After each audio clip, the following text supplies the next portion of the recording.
Ush, can you hear me? Yes, I can. Hi. Yeah, it seems that we had a little glitch there just now, and I nearly lost connection with the host. So if you can man the fort for a second, I'll be right with you. I'll need to try something on the technical side. Yeah, of course, sure. So, guys, I sent a few of you the tweet from Soleimani regarding the suspected Russian agents in Albania. That is absolutely insane, I would say.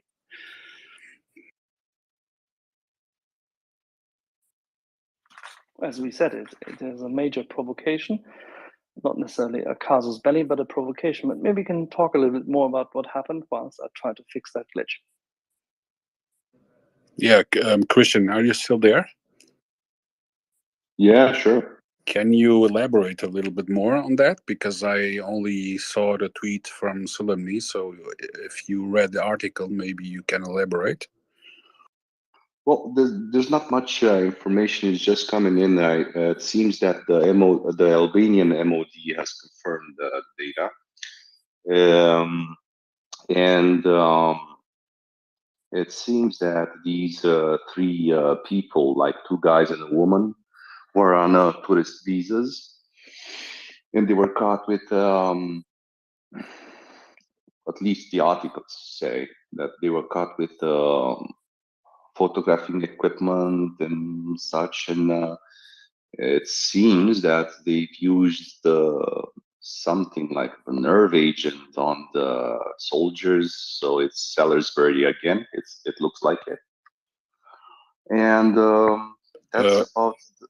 One is in critical condition. I read. Is that right? Yeah, Oh, from the articles. Yeah, from the articles. We're talking on info that was released by news agencies and of course confirmed by the MOD of Albania. So we don't know that much yet, to be honest. It's gonna take some time to clear up. But if it's true, I mean, NATO has to respond. I also agree that Article 5 won't be activated, but NATO has somehow to respond. I don't know in what way you can actually link them up to the Russian state. It's a bit iffy, you know? If you don't get... So if they're spies, they're not ever gonna admit they were working on orders or their special unit or GRU or so on, or FSB. So, but they were trying to get into a weapons facility, right? Yeah, a weapons factory. Wow.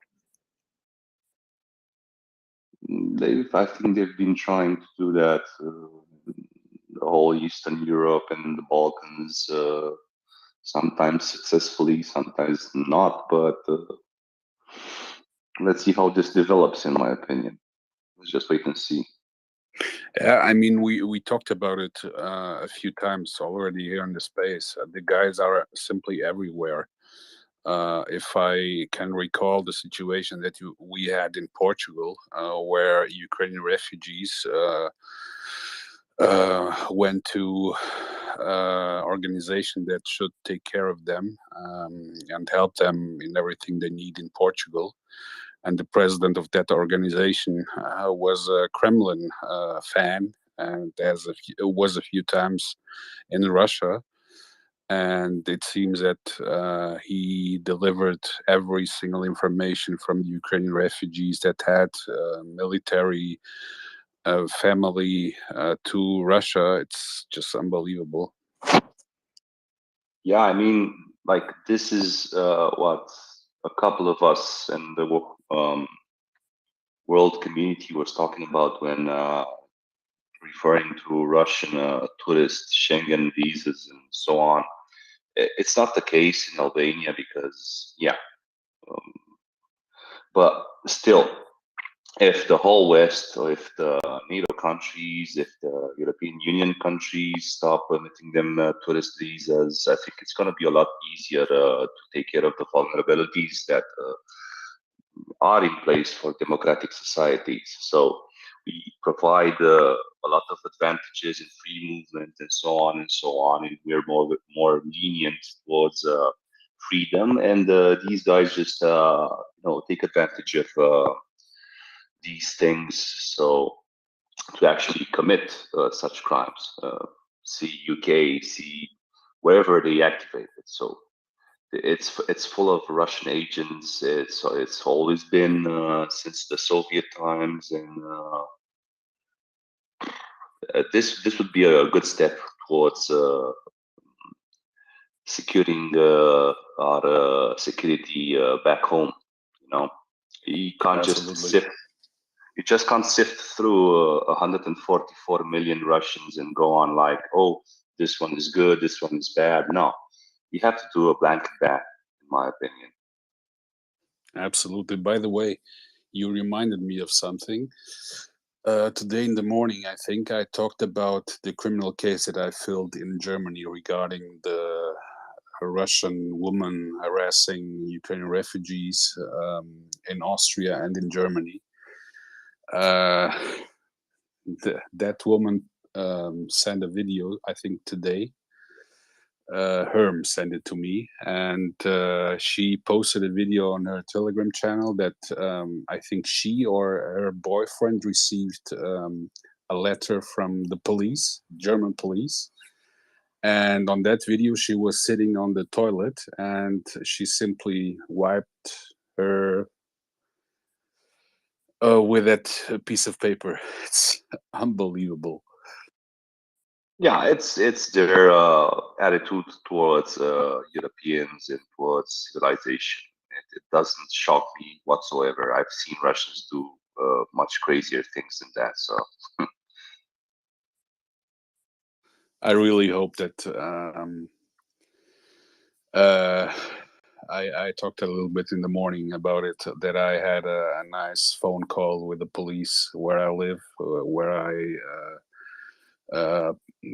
wrote my criminal case, and we talked about 30-45 minutes, and I really hope that there is a real outcome for that. Sorry for my English, for that bitch. look, I do trust German police and German society in general. I don't necessarily trust their politicians, but I do trust that the rule of law in Germany goes well. Maybe some other people can get into an argument about that, but this is my opinion on it. So I think it's going to get resolved. Yeah, I really hope so. Bertrand, go ahead. Just for the record, mentioning that true GRU agents did the same in the Czech Republic in 2014. They blew up ammo depot. A couple of people died. It was not immediately clear what had happened. The investigation took years, and in 2021, I believe, so last year, the results of the investigation were revealed, and with a lot of details. And it was there was obvious, clear, uncontrovertible evidence that the true Russian agents came into the Czech Republic for that purpose. They blew up the depot in Zlín, I believe it was. And then they left after 24 hours. So just trivia bit, the two guys were the same that had poisoned Sergei Skripal in 2018, I believe, in the UK. In the UK, yeah. And his daughter, right? So again, yeah, he's the guy and his daughter. Sergei Skripal and her daughter was called, I think, Yulia, I believe. So yeah, and they keep doing that apparently in several European countries. Yeah, that's why we have to have the visa ban. it's not possible that we are sanctioning them and then they are just traveling around Europe partying and doing stuff like this. We have to have the visa ban. That's no other option. I am in favor of the tourist visa ban. I would just urge caution that this type of activity can be avoided with just the tourist visa ban. There are other ways, and most spies don't really travel with the visa ban, with tourist visas. However, yes, it would certainly make easier to check what is going on. So it's a step ahead, for sure. I think Leonard wanted to say something. Go ahead. Yeah, thank you, Luis.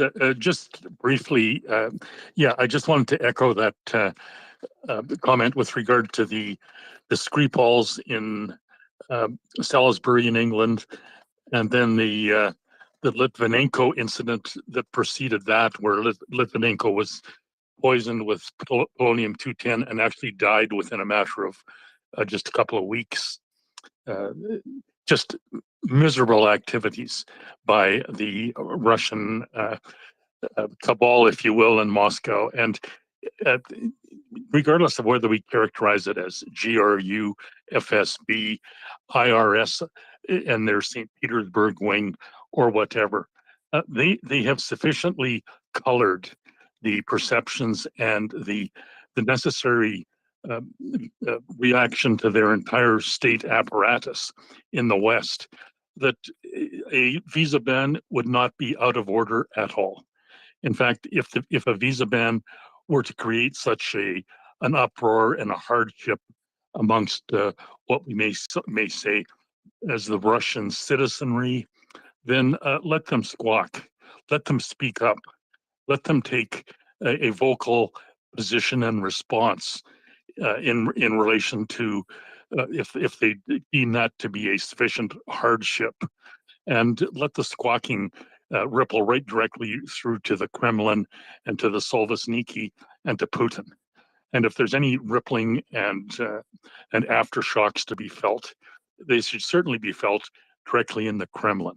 And Europe, I would submit, has little self examination or self recrimination to pursue regarding that kind of a ban.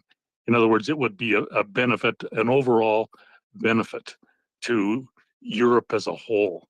And if there's any ill effects on the Russians, then let them take it up with their own miserly cabal in Kremlin to find a resolution for that problem. And I suspect, I haven't heard today from anywhere Finnish compatriots, but I would suspect that the Finns would have an even stronger reaction and position in that regard. So so thank you, Luis. Absolutely. Listen, I have the opinion they are using everything they have in the ground in Ukraine, torturing and killing innocent civilians, children, women.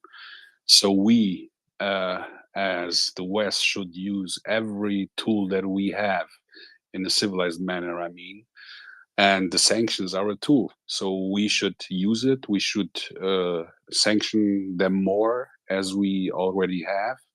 Because when I look at the wife at Peskov as an example, just partying in Greece, that's how do you want to look into a Ukrainian face and explain that? You can't. So we should use everything that we have.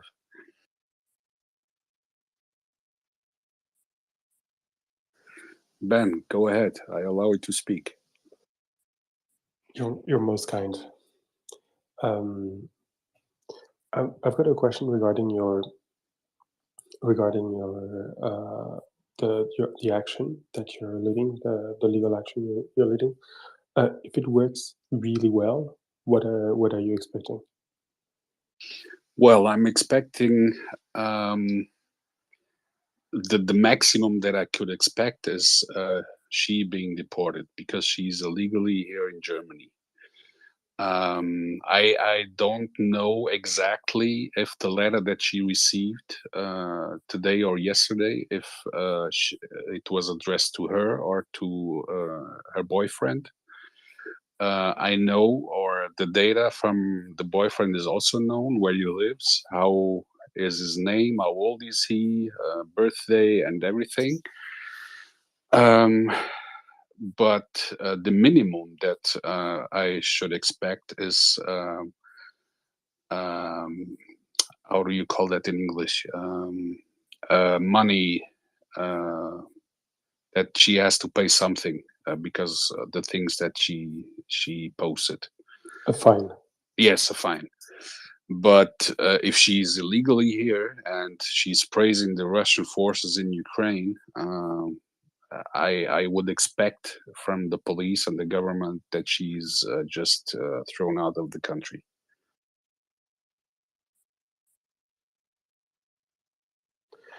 Okay, well, that's always good. Thanks. There was just a quick follow-up. There was also another video from another Russian woman at the sea that was ranting towards Ukrainian refugee with their children, and the personal data information from that woman is also known. In fact, I filled 2 cases, and that had such outrage in the media that her boss just kicked her out from the company where she was working. So that's also an outcome.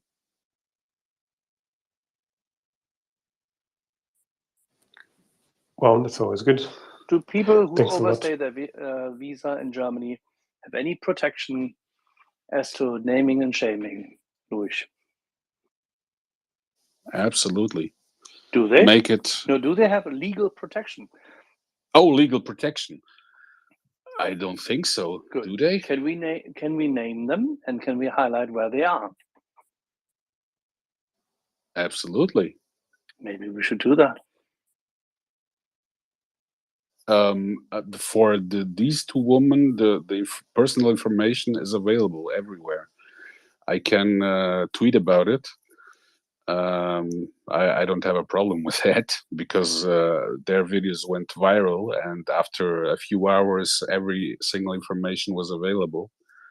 I can do that.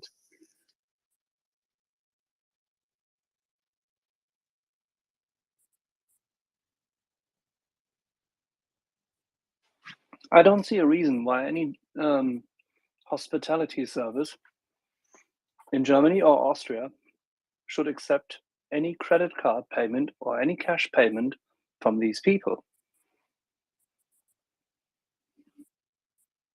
I think the only thing these people should do is go run to their embassy and seek protection. Yes, absolutely. By the way, Austria, Axel. Karl Nehammer is checking if the sanctions hurt Austria more than they should hurt Russia, and I think they are planning to clear the sanctions towards Russia. What do you think about that?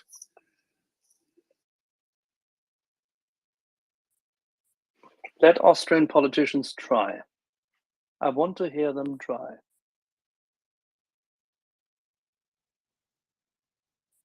It's the same. It's the same speech that is made, same narrative that you get from every single far right. Well, not only far right, but any single Moscow puppet that you find in Europe. There's plenty of them in Italy, plenty of them in France, and they're all saying exactly the same thing. But what's hilarious is that they never ever bring any form of data backing up their claims. And again, there's actually very good, very strong economic papers that have been published over the past few years that show that when Europe those sanctions against Russia, the pain is about 1 to 100. So for every point of GDP that Europe loses, Russia loses 100. So yeah, this is. It's not even a question of whether it's moral, whereas it's fair, whereas we should bite the bullet and continue or anything. It is just plain wrong.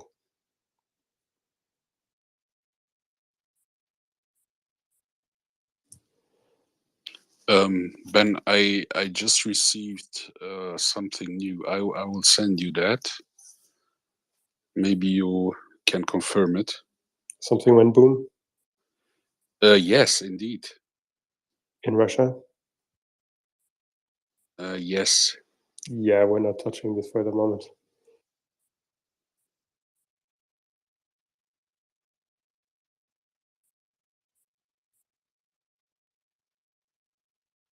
Do you mind if we move on to Christian? No, go ahead, of course. Oh, fantastic. Thanks. Christian, go ahead. Thank you. So I will stay away from that subject. That I think we're talking about the same one. I just want to give you a quick update about the Albania case. It seems that one of them is still at large, so the special forces are anti-terrorist forces are looking for him or her. Don't know which one is it yet. And I do have a quick comment about Austria. So when I actually did my research paper on Germany and Austria regarding to interdependencies, it concluded that Austria was more dependent on Russia than Germany, and in my opinion, I wouldn't be shocked if the sanctions did hurt more Austria than Russia, because they're a bit infiltrated to such a degree that economically and politically that it would be a surprise, though. Thank you.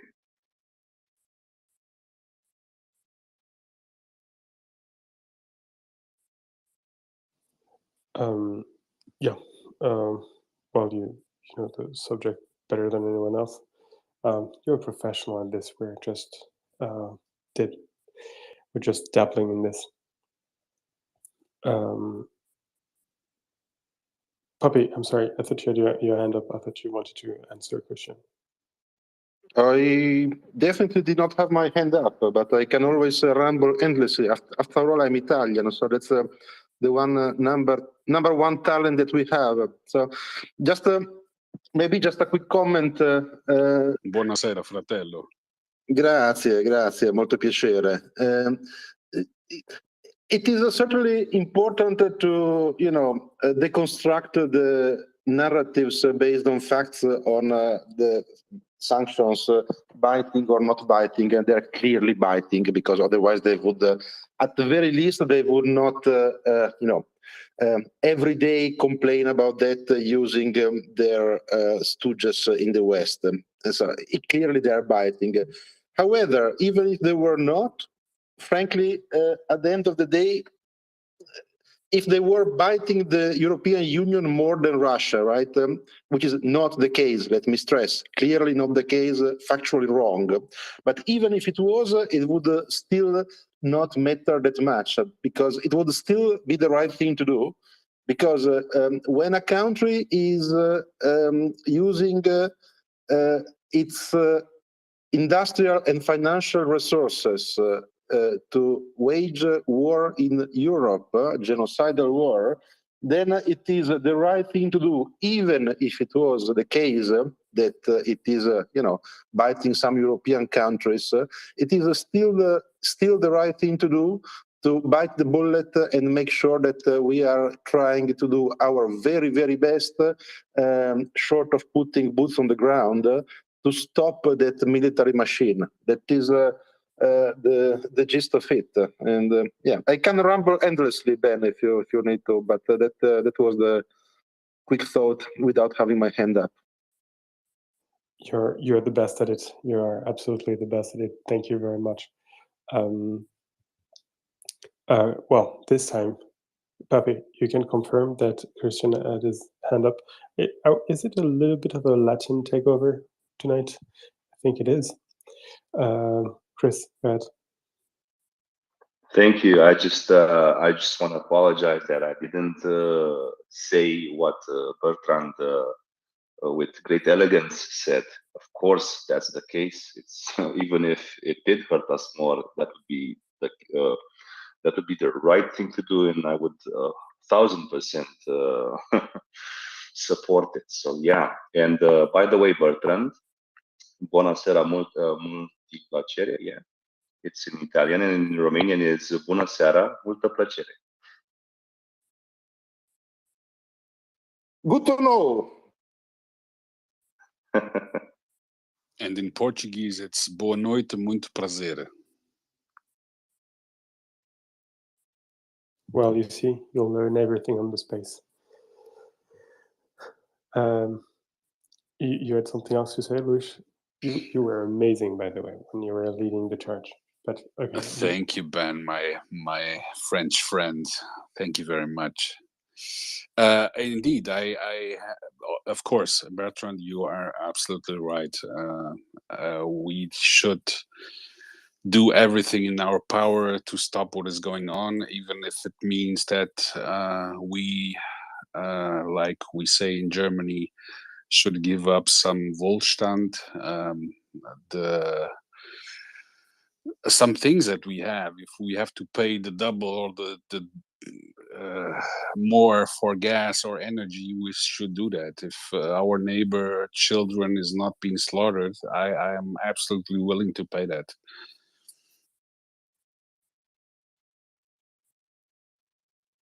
Yeah, I fully agree with you, but I think it completely changes the debate if you have to fight a uphill battle on the political sphere, saying that we're going to take a big hit, but we need to continue fighting, compared to the sanctions have a very limited impact on us. We don't care.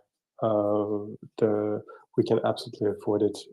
We've done 100 times worse when it comes to, during COVID, and it's easy. Like, yes, fighting and winning a hard battle is admirable, but in this case, the battle is easy, so there's no point sweating it. Chris, enlighten us, because unlike us, you've put your hand in the sausage making of politics. Thank you. So I want to go back a bit to my research paper. I know I've been ranting about it for so much, but the whole thing is that in 2015, when I actually finished it, it was my dissertation paper.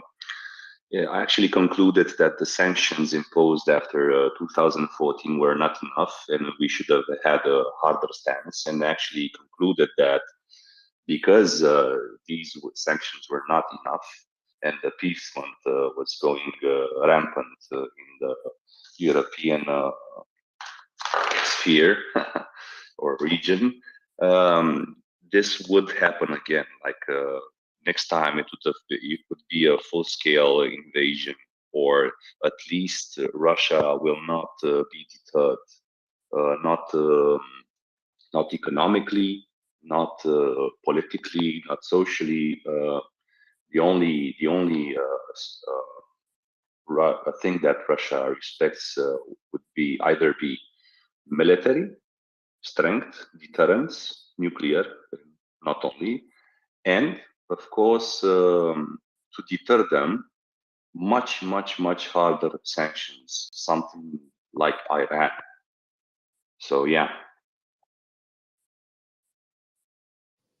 Chris, what sort of sanctions are left in the box that Europe and the US are not using at the moment?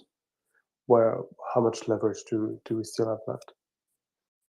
In my opinion, I'm not a professional at it, but my limited opinion is that full ban on Russian banks, full ban on energy supplies, and no matter the cost, in my opinion, like stop importing energy from Russia, stop importing anything. And the hardest hit would be for them to, in my opinion, on their population, because that's what you have to do, unfortunately, is the food ban. Food ban, of course, the microchip ban was awesome. They can't produce weapons, but it all comes down for Russians, in my opinion, is what they're eating, what they're drinking. We're doing, or at least the corporations are doing, major ones are doing a good thing by withdrawing from the Russian market. So they're stuck with their copycats of Starbucks and McDonald's and so on. But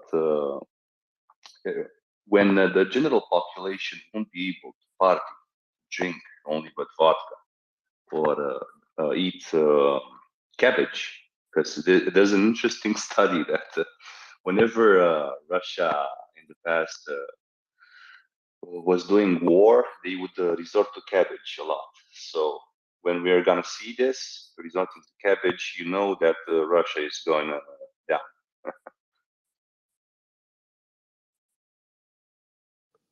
Okay, so cabbage. Thank you. There's an other question. Does Romania and I guess the other European countries or potentially the EU as a whole have an ability to imitate the restrictions that will be brought on Russia if it is declared a state sponsor of terrorism, along the lines of even if I don't know, a Swiss company trades with them because they're a state sponsor of terrorism, the Swiss company would be sued in the US or something along those lines.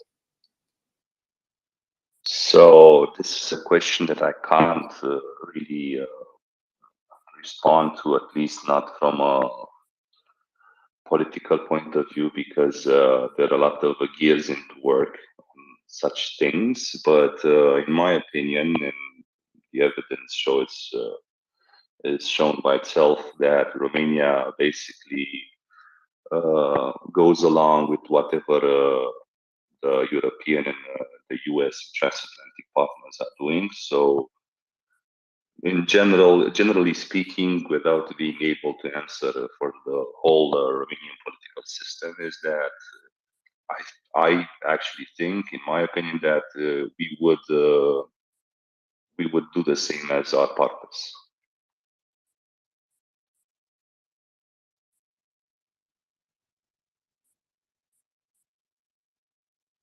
Okay, thanks. Joseph, I see that you have tons of really cool news to share. Is there one in particular that you would like us to know about? Well, supposedly a lot of soldiers have gotten sick in the Russian army recently, and the suspected cause is a tainted canned food supply that has caused a major botulism outbreak. And yeah, there's been a large number of hospitalizations in the Russian army, supposedly, Ben. I thought that was kind of fun, and we were talking about food earlier, so. So when Yehuda was saying that the Russian army is indeed poo-poo, he actually meant it literally. That's interesting. It might be literal, yes, Ben. What does botulism do? I have no idea. Good question. Let's take a look. A rare but serious illness about botulism. It attacks your nerves. It causes difficulty breathing, muscle paralysis, and even death, Ben. It's not good. It doesn't sound like you want to get that. Okay, thank you. I think it was a few days ago or maybe a few hours ago that some Russian Telegram channel were accusing the Ukrainians of using what do you call them, biological weapons against the Russian army. We're all finding it very, very silly, but it turns out that it could be the case that they're using not even weapon, but weaponized stupidity against themselves. That is one thing that I never thought about, is Russia being defeated by General Stupid, General Durak.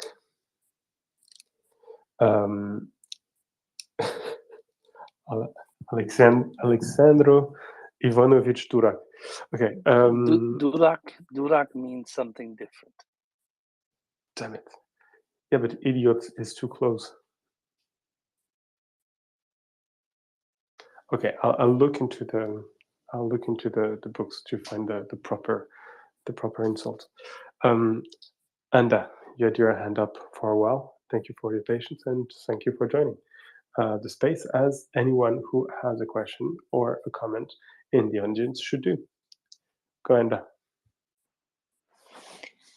Hi, good evening. I just wanted to chime in on what Christian said earlier. Romania is a partner of NATO and of the United States, and we assumed every role according to our partnerships.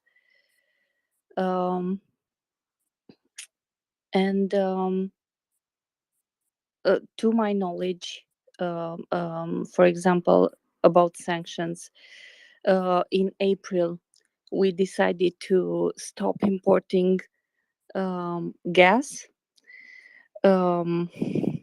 I saw news 2 days ago which implied we didn't fully do that, but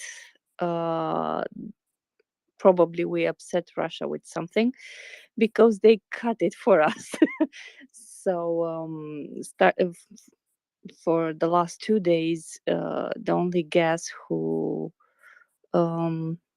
gets in Romania gets through Romania to Hungary. But in general, in every other regard, we are trying really hard to step up because we wasn't really up to par, and to support both Ukraine and NATO, and be a pole of stability here.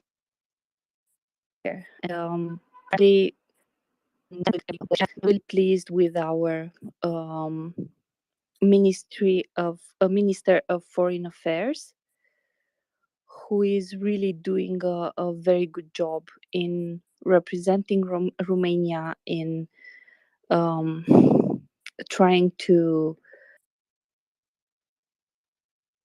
obtain for Ukraine what Ukraine needs, in endlessly with Turkey in order to fix some problems, because Turkey for Romania is a big partner.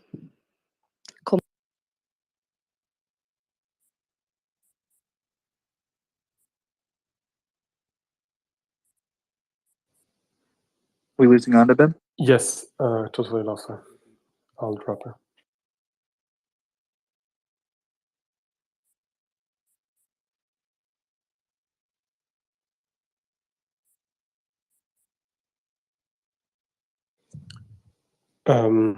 Yes, so let's stay on the subject. Maybe we'll go first with Cristiano as a first-hand subject of the matter, and then our other Romance friends. Thank you, Ben. I'm going to be quick. I just want to add that Romania, of course, is a partner of NATO. We even have Romanian in NATO, close to Stoltenberg. It's about he's called Mircea John. Like he's the Secretary General aide or something like that.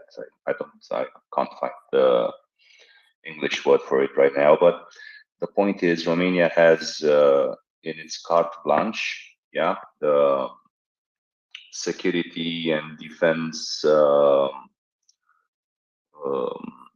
posturing an official line that Russia is an enemy, and we're trying to do whatever we can to step up and whatever we can to supply and help our partners in Ukraine, from my opinion, to the ultimate goal of Russian defeat and complete withdrawal.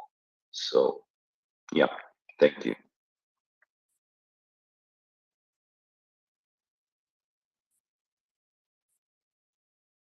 Yeah, that's a goal we all share. Thanks, Chris. Wish. I just wanted to point out that you guys are laughing about the canned food, but it's really true. From the beginning of the war, there are, I don't know, a huge amount of videos of pictures where the canned food they got was expired decades ago. So I don't. It's not a joke. It's really true. Yeah, it's 100% right. Some of this stuff's from like 1975, and also just the hygiene standards in the mobile kitchens. Like a couple of them have been found, and they're disgusting. Like it looks like they haven't been cleaned in decades. Just grease buildup and just trash in there, and yeah, I don't know. I'm surprised there haven't been more botulism outbreaks in the Russian army, to be perfectly honest with you. Well, can you imagine that some of the Russian soldiers are born around like, the year 2000? And so then some of them must have had fathers who are born in the late 70s. As a result, some of the food that they got them to eat was actually older than their own fathers. Yep, that's bad. And I'm sorry, you were interrupted. As you were talking about Romania and Turkey, and how there should not be endless talks on the matter. Yeah, I have a hot phone, so I might.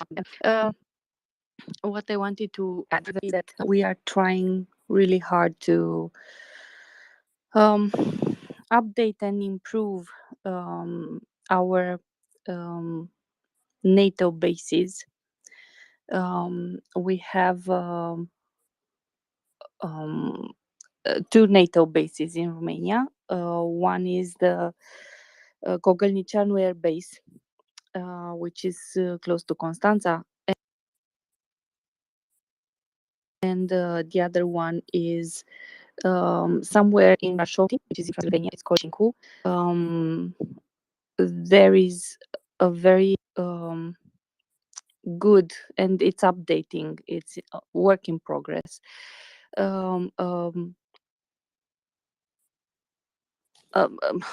A camp for training soldiers. What you probably don't know is that Romania has helicopter, used to have at least, a helicopter factory also near Brașov. We have had our own helicopters, Romanian produced, and there is also where some of the helicopters which come in Romania for repairs from Ukraine, which go there to be repaired, to be fixed. So yeah, that's it for now. Thank you. Thanks, Anna. Okay, now it's starting to be ridiculous. There are only Portuguese, Italians, and Romanians speaking, and the Frenchmen speaking at the moment. So I think we can even consider Leonard as a reserve Romance. So we're taking over, guys. All right, Papi, you had your hand up first, unless you want to be no, go ahead. Okay, so just quickly regarding the previous topic, sanctions, that I wanted to mention, that one of the most fascinating reads from my past weeks is actually a long report published on Commerçant called the Import Substitution Report. So Commerçant is the equivalent for Russia of Financial Times or Wall Street Journal, right? And as every news outlet in Russia today, it is a propaganda tool that must be stressed and underlined in bold red. Said this, if you filter a bit out the propaganda, you can sometimes get interesting insights on what is going on. In that particular report, the message is essentially just filtering out superficial veneer of propaganda. The message is we are screwed. So it's divided in several sections, and I find particularly interesting the one regarding chips. Not the fried potatoes, the chips that you put inside pretty much everything from a computer to a microwave to a piece of artillery to control the electronics. And the report is saying, Russia will need to learn how to make chips, which is laughable and essentially impossible for anyone that knows just something they read in a magazine at the hairdresser. So, Papi, I'm so sorry to interrupt you, but everyone's No laughing at the moment because I think there's an obvious joke here, which is that they've actually failed to produce potato chips recently because when McDonald's closed, they did, and the provider of McDonald's, which is a Belgian company, also withdrew from Russia. They tried to imitate the potatoes and could not quite get it, so they're not serving French fries or chips, as our British friends would say, in most of Russia. So the result is that they're not able to produce potato chips. What is the likelihood? Neither cheaper, I would say. Yeah. So also, by the way, there is an interesting Starbucks imitation story. You may have seen it, but just to avoid meandering too much, the short version of it is that to make chips, you need the design and the foundries, right? And you have in Russia neither. It would take decades to build the know-how and the infrastructure. And frankly, Commerçant says as much, right? And then at the end of the report, the section on the chips, almost as an afterthought, they're like, we need chips and it needs this and needs that. The analysis relatively acceptable from, reasonable. And then at the end they say, but we are confident that our authorities in charge will find a suitable solution. Goodbye. So it really feels, it's not ironic, right? It's a propaganda tool, so they're not making any irony.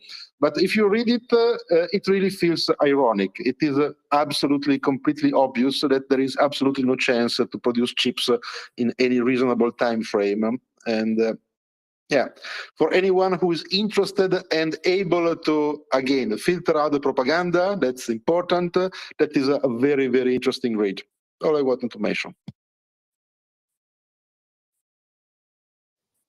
Thanks a lot. Spring, bon night. Go ahead. Bon night, Ben.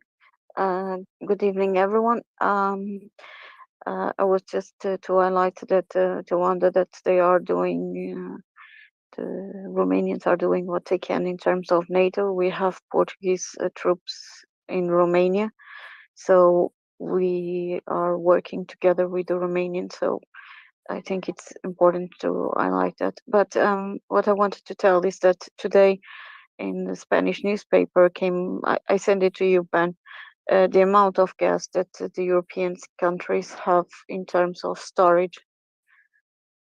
Have you received it? Yes, I have. I'm looking for further information because at the moment the problem is that it's only talking in terms of percentage, and it can be fairly the total volume might differ quite heavily from one country to the next. So I'm trying to find if there is, or maybe you can try to find it, the volume. That would be very, very helpful. It was in El País in Spain because it's a Spanish newspaper, so I got a bit astonished that Portugal had the entire amount of gas and that Latvia had so low, only 55% and 56% Bulgaria. I got a bit astonished, but I don't know what is this company that delivers the data. So if you know anything more about this, I would be very thankful because I got curious to know exactly what would be the storage in Europe. And now I can't find the button to mute myself.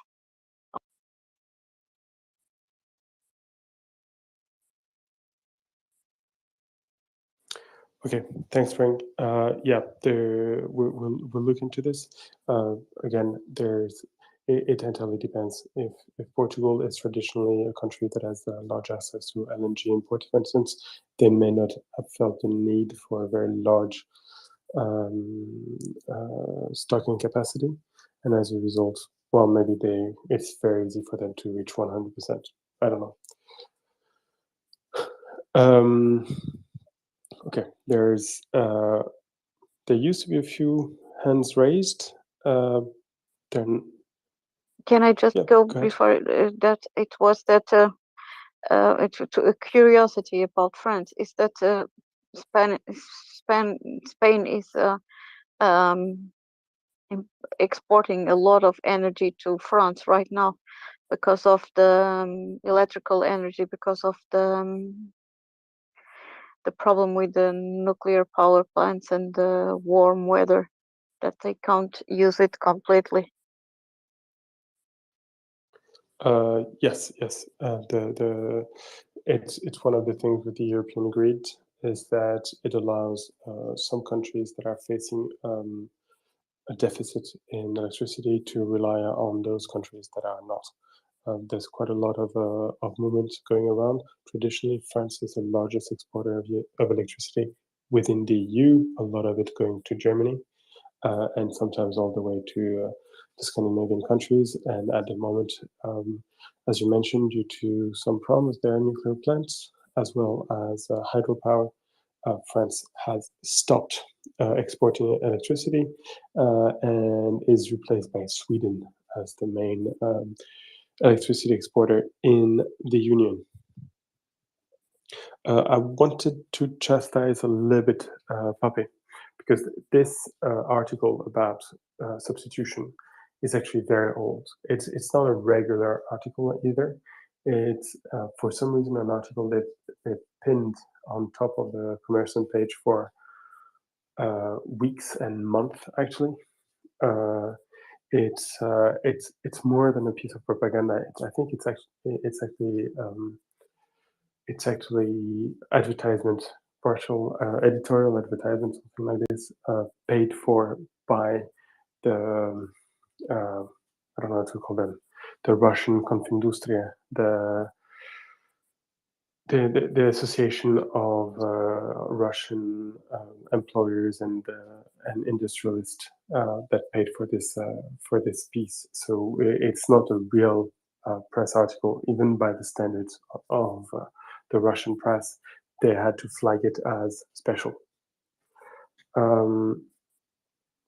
Enda, bye. Go ahead, please. Yeah. I think they mentioned something like, I don't have it in front of me right now, but I remember they mentioned something like a project in collaboration with Chamber of Commerce, perhaps, or something along those lines. But yeah, it is not new. Has been there for a couple of months. I got around reading it only in the last few weeks. I would dare say that not much has necessarily changed in the overall landscape. You know this better, Ben, so you may tell me if all of a sudden chips are, being parachuted to Russia and the problem is now solved. Okay. Papi, can I send you an article and you tell me if it's legit and if it matters, and if it does, can you come back and tell us about it, please? Go ahead. Fantastic. Meanwhile, Nina, you had your hand raised for a while. Thank you. Good evening to you. Good evening, Ben. And just first comment about your chip discussion was like making my night, so to say. I was laughing here loudly. But what I'm not laughing at is that I just read that Russia has just, I don't know, this is like half an hour ago,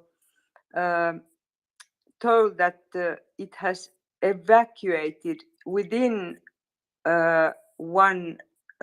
within 24 hours, evacuated 40,000 people from Ukraine to Russia, and there are 6,000 children in those. And this was the Russian Federation, like a defense, some kind of person, Mikhail Misintsev. So there are now 3,500,000 people, of which are 563,223 children. This is we have tried to talk about this thing, but I don't know what is being done, that Russia is like doing this every day.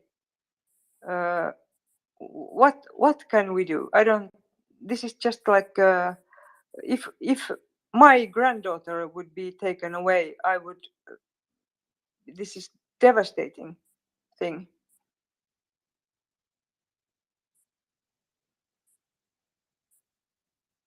Well, Nina, I guess you know the answer to what can we do every bit as well as me. The only thing we can do is to support Ukraine, help them win as fast as possible, as decisively as possible, and put them in a situation that they can impose the return of all the Ukrainian citizens that have been kidnapped and deported to Russia over the past 8 years. And yeah, I don't think that there's anything else to do than backing up. Yeah, I understand this, but of course we are all frustrated, and this is not like a good topic to bring up in the middle of the night here, for myself at least. But as I read it, I can't just ignore it.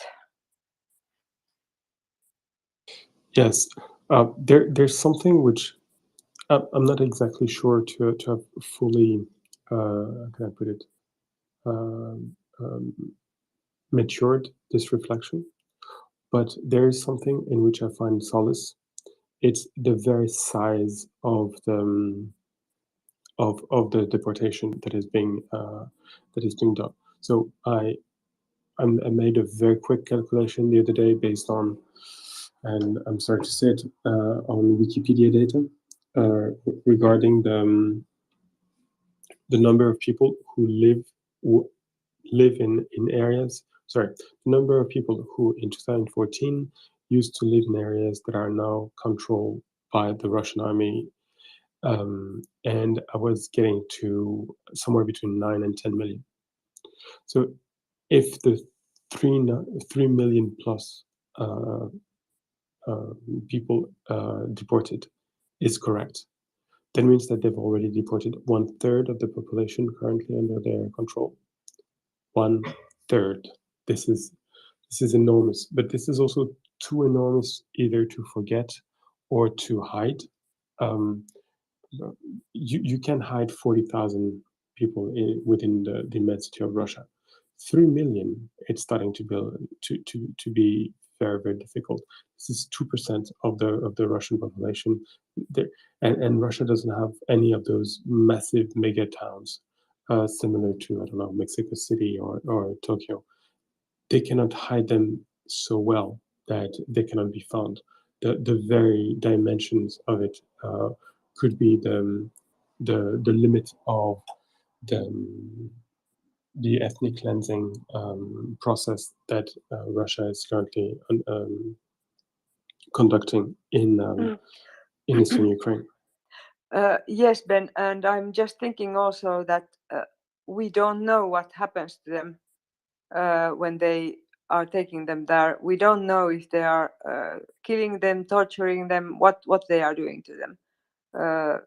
So well, assume that everybody suffers that fate, and then take the respective consequence. That is the maximum risk you can have. They can be tortured, raped, killed. So, what's the argument? The argument is the West needs to supply all the weapons it can now, because otherwise you don't get them back. exactly. We remain in agreement, dear Nina. And not only weapons, also bulldozers, secure communication, and and drone detection gizmos to help our friends in Donbass. Yeah, I would summarize this all under one thing: weapons. Every truck under the land lease was a weapon. But Nina, you had another chance to speak to Pekka. What did he say?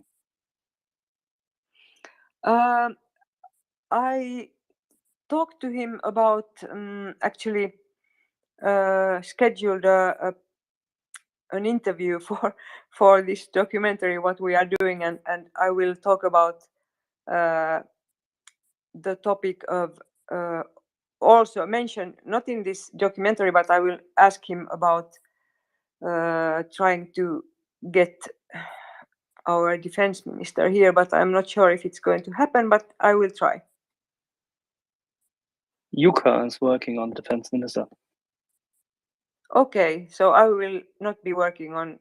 No, you should, from both angles. We should get him from each and every side. Okay. It's only good if he hears, or it's only good if anyone hears from various sides. This is the place to go to. Don't forget, Tuesday morning, Australian time. Mick Ryan comes back here. Okay. Yeah, I'm not forgetting. That's for sure. Kiitos. Ole hyvä.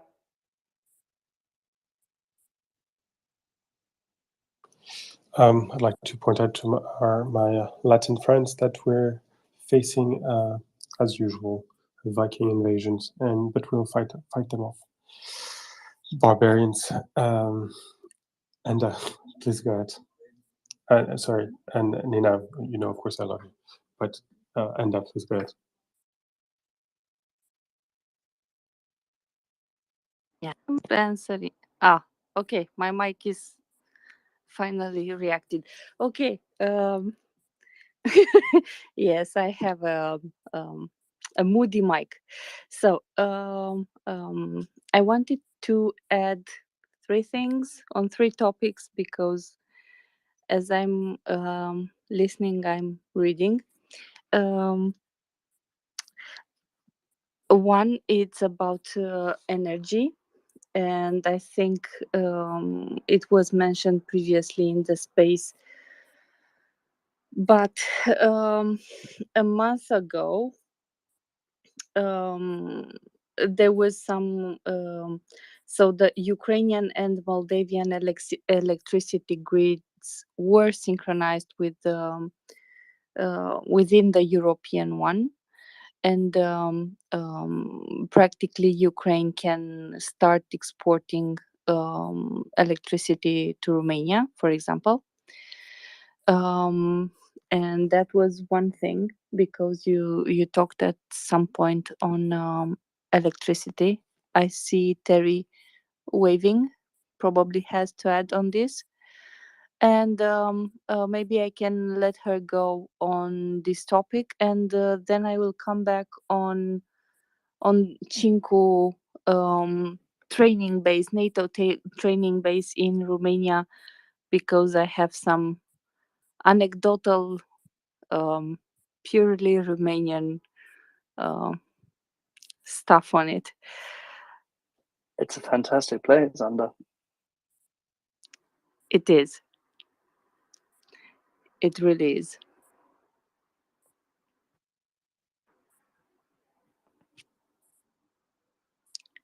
So, you let Terry go. Do you want to say something on energy, Terry?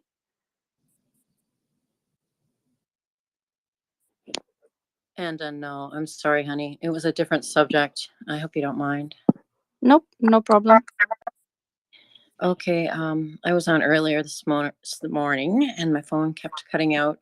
But I spoke with one of the DM'd one of the soldiers that was on this morning, and I mentioned canines because they were saying how many of our fighters are being killed every day. So I thought canines could really help them. So I don't know if anyone on this site knows of anyone that trains dogs or that can help contact their countries to try and get these soldiers dogs that can work beside them. I know they can detect bombs.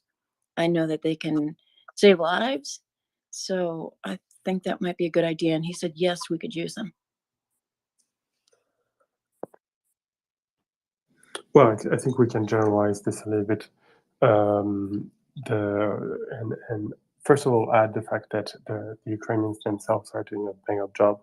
I remember a few months back now, an article based on Odessa.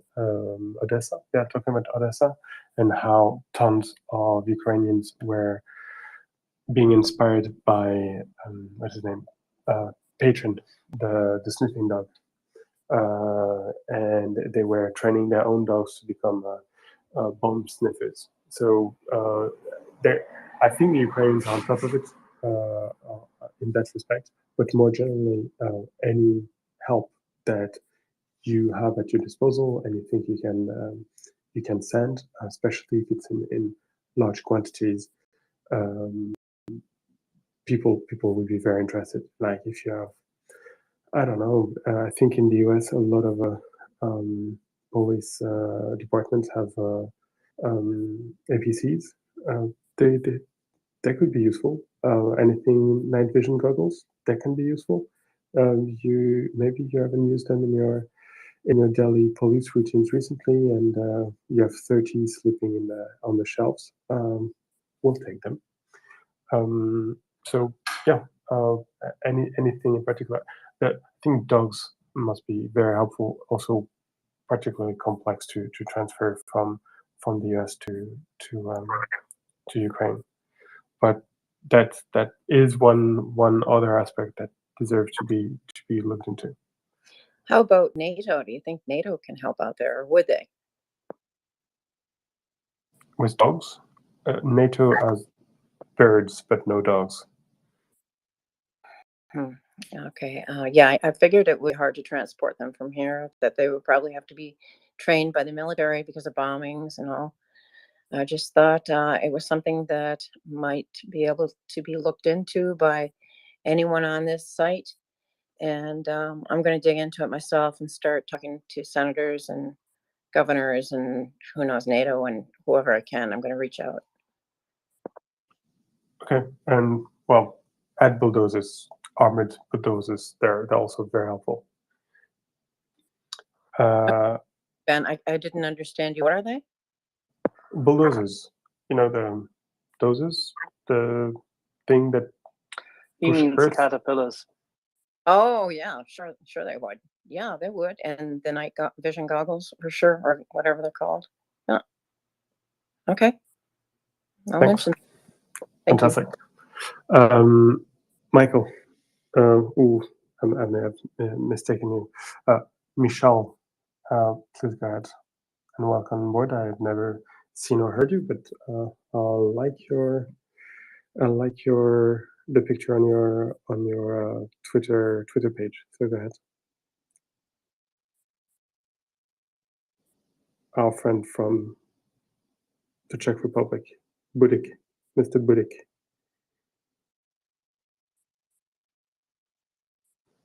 If you want to speak, you need to press on the red button at the bottom left of the screen. Dobrý večer, Michal. Jsi tady?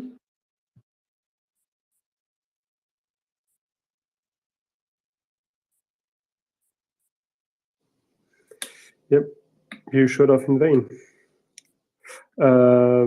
While he finds his button, Enda, if you want to continue on the energy topic.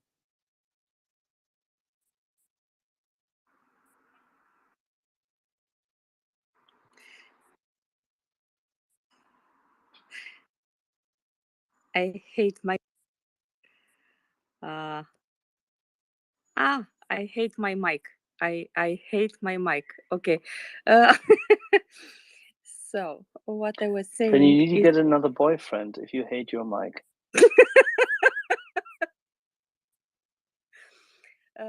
soon on the list.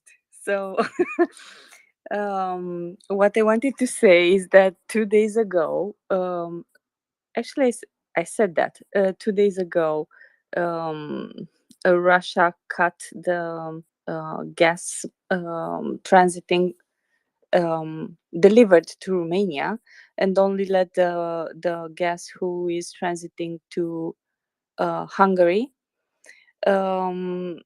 And some authorities in Romania were interviewed on this, and they said it is normal and it is calibrated with our needs for the time, but that Romania is trying to buy gas from other sources or to extract them by their own. To my knowledge, we are like full with reserves for the winter, and we only import like 20% extra from what we already have in production. So I don't know, hopefully by next year, when we will have the Black Sea production, we will be able to help others instead of buying. So that was on energy, and I wanted to, because I complained in the last days, like every time I entered the space, I complained about our infrastructure and the investment in infrastructure and everything. As I told you about Cinku, Cinku is inside of the arch of the Carpathians. It is indeed a very nice area. It is close to the mountains, pretty close, and it's versatile area for training. So it's a very good spot for training because you basically have in 20, 30 kilometers, you have mountain and you have a plain and hills and everything. So the roads that lead there were not updated, and there is a bridge in the town nearby, and that bridge is approved to be replaced, but the approval has been given last year, but there is a problem, and it cannot be done, at least not now, and it's in really bad shape. And Bloomberg has had an article on this NATO base, which at this point has 800 soldiers. Talking about they talk about the infrastructure. The thing is, Romania invested, and this is true, starting 2015, Romania invested in the army the 2% required for from the budget, as per the contract with NATO, as per our agreements. So for the last 7 years, the army receives 2% of the budget, and they want to increase at 2.5 next year.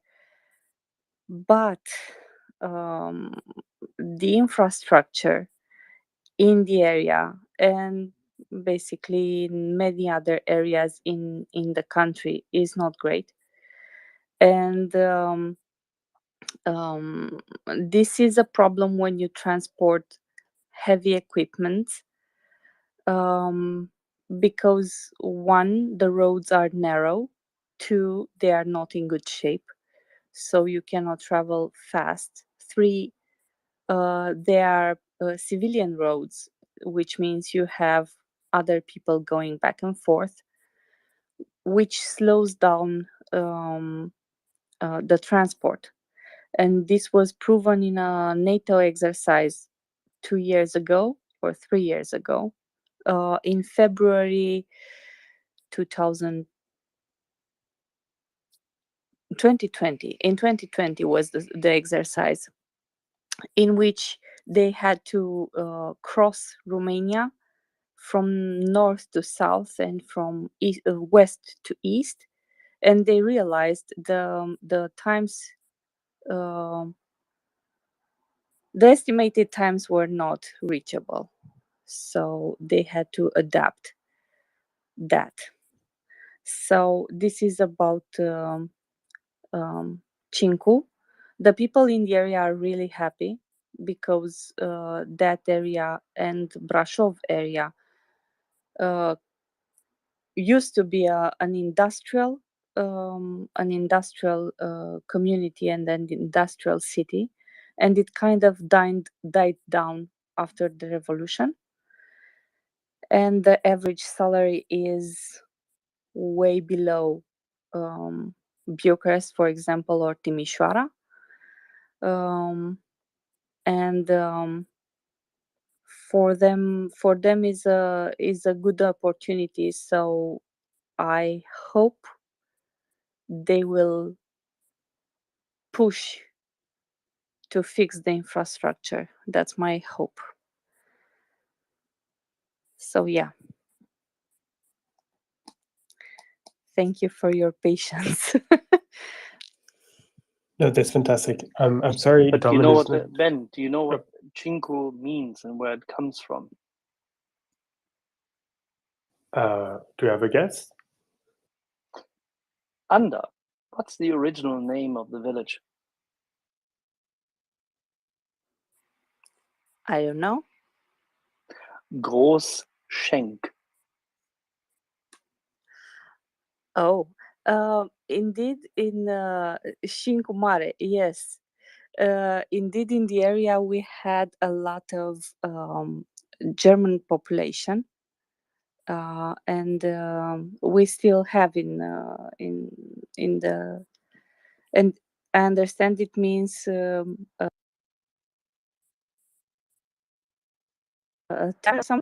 or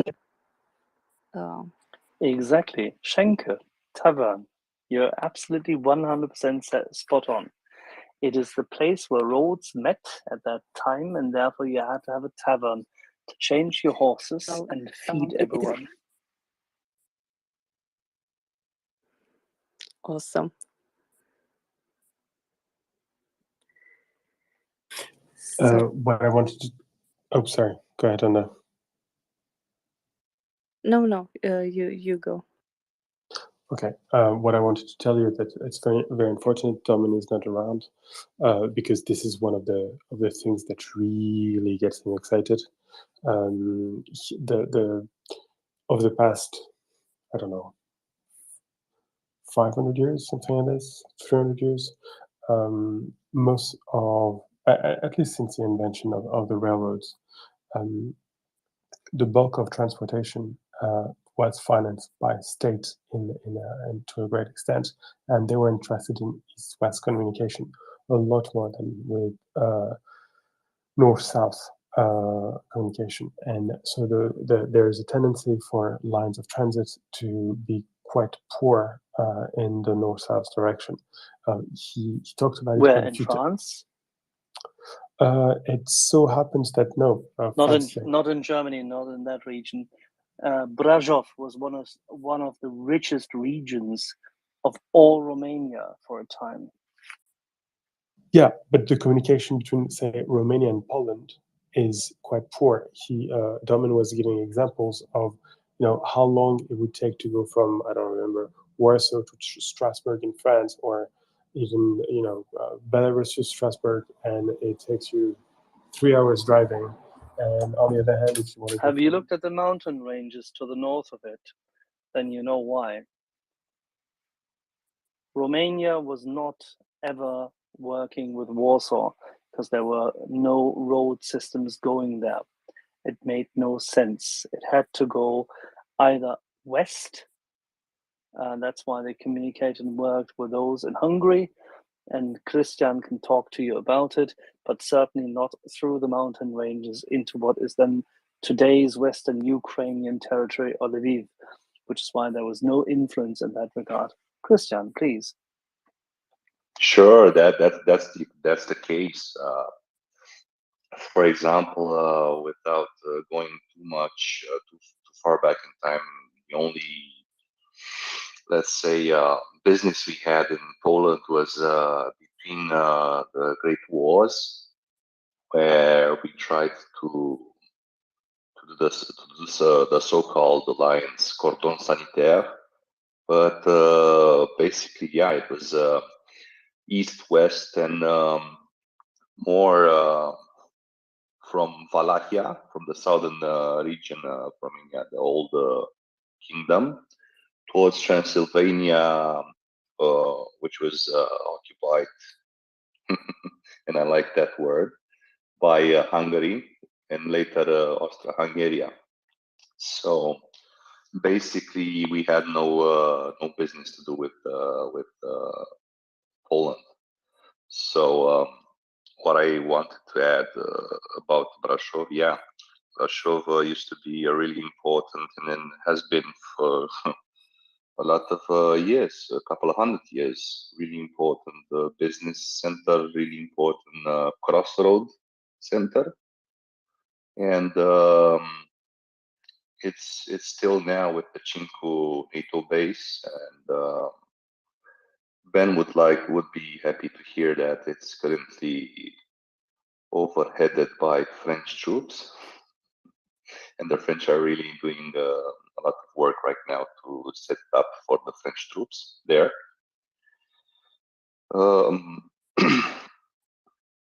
The commerce that used to take place was through Brașov into Transylvania and the west, or under the Carpathian Mountains. regarding to Ukraine and Poland, yeah, the mountain range is really heavy over there, like really, really heavy. So even now, we would have issues with building highways and so on. So it's understandable that right now, or at least in the past, there haven't been too many roads towards Poland.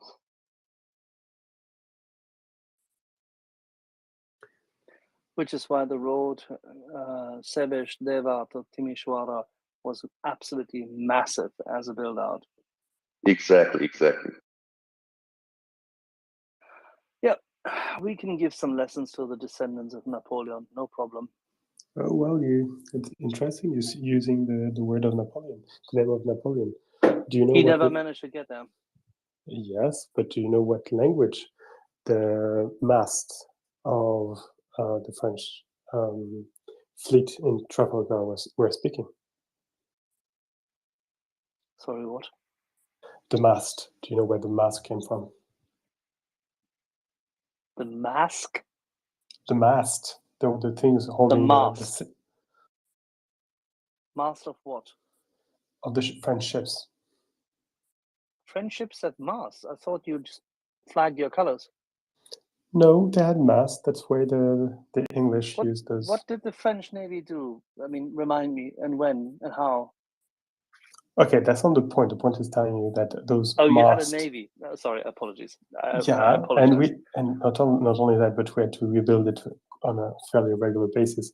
But those masts, they came from Polish, quote unquote Polish forest via the Danube, and then the Black Sea and the Dardanelles. There was trade there for quite a long time, and yeah.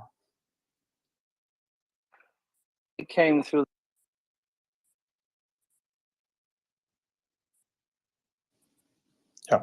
It went through there. Not admittedly not the most critical elements ever, but there were attempts to create this north-south relationship via the Danube. But admittedly, I'm not very comfortable with the local geography, so there may be something I'm missing. All right, that's okay. It's just, the logistics of Central Eastern Europe, which a few people know a little bit about.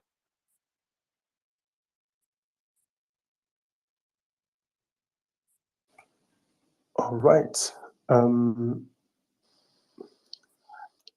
Joseph, Leonard, did you get the chance to listen to our friends who came to speak just a few hours ago, namely James, Vasquez, Chuck, and who else was there? Chuck Fair. Yeah. Did you get a chance to listen to them?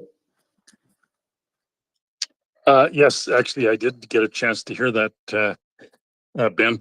But I was going to comment firstly on your rendition of the French masts in the French Navy, and I thought they all got shot away by the Royal Navy men of war. There were some masts left over, were there? Well, you do need masts to be shot away. Like, let's not be silly. Yeah, they made a very good splash in any event. But yes, I did hear James Vasquez, and I guess it was AJ was on with him. I think the other gentleman who was in the Foreign Legion. So yeah, they James, of course, is just a riveting speaker to listen to. He's such a genuine and heartfelt person that listening to him and his rendition as to his frontline experiences, it really is heartrending at some point. And the discussion, he relayed a little bit as to his currently what he's trying to do on the logistical front, and that's also very interesting and very important. And he's specifically engaged in acquiring specific items such as trucks and mobile vans, and he and I gather Colonel Rip Rollins are pursuing the acquisition of some fairly high-level drones right now for use on the front. But yeah, for anybody who did not have an occasion to listen or opportunity to listen to James Vasquez, it's absolutely worthwhile listening to everything he has to say, and just kind of a remarkable view from the front line, and a view from a remarkable, what I would say is a remarkable human being, and somebody who has really dedicated himself 100% to the cause of the Ukrainian liberation efforts, and as well as to training and engaging in extensive training exercises with the Ukraine troops. It's just a sort of a master class, if you will, in anybody who has any interest whatsoever in the efforts that are being made on the front, and also to get a view of how far the Ukraine army has come and how far Ukraine has advanced just in 6 months,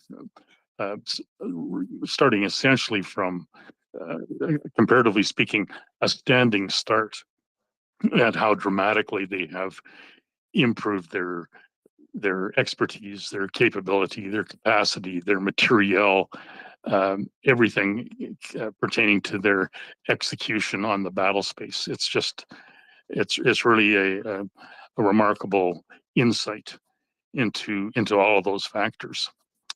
And yeah, it's hard to describe it adequately beyond that. Just to say it's well worth seeking out James' recordings of his questions and answers, his presentations. I mean, he lays out such a clear picture and a clear view of somebody whose heart is 100% in the right place, and making essentially the effort of a lifetime, if you will, in the cause of a lifetime. So really quite a moving presentation to listen to and to pay heed to. So yeah, hopefully that helps a little bit there, Ben. Thanks. Yeah, thanks a lot, Leonard. That was very clear. And also, yeah, I'm very sad to have missed both of them, because it was also. You should go back and listen to it, Ben. It was really remarkable. He's a humble, very straightforward guy, and a hero at the same time. And he does not like the label because, and he's sincere in that. So yeah, for people like myself playing with the keyboard, while those guys are actually choosing to risk their life on the front line every freaking fucking day, it's a honor and a humbling experience to listen. And yeah, we should do that. Yeah, on the other hand, Papi, I'm sure you're like me, and if we really wanted to serve the cause of Ukraine, we would have to join the Russian army, because we're such hopeless at this that we probably create enough mayhem to be counted as true assets in the Ukrainian army. Technically have military service, but it is such a joke that frankly it would not help. One day I will tell you about that, but I see that there are people with a hand up, so it's not something that is for today, I suppose. Well, we never know. Never say never. Maybe in an hour or two you will have the history of Papi in the Italian army, and probably pictures as well, I'm told. Michel, go ahead. Your hand is raised. Hello from Czech Republic. There was an interesting discussion about the microchips. I think it was mentioned by Bertram. I would just like to remind that there was some online article about the Russian industry planning to start the production of the own airbags, automatic transmissions, and stuff like that. And they actually had the target date for that by 2035, which we can discuss if it's realistic. But you can imagine that if they will need more than 10 years to start. I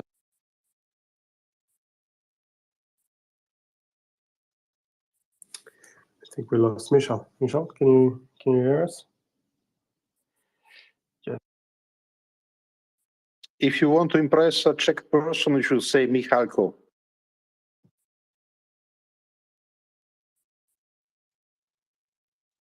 Why would I want to impress a Czech person?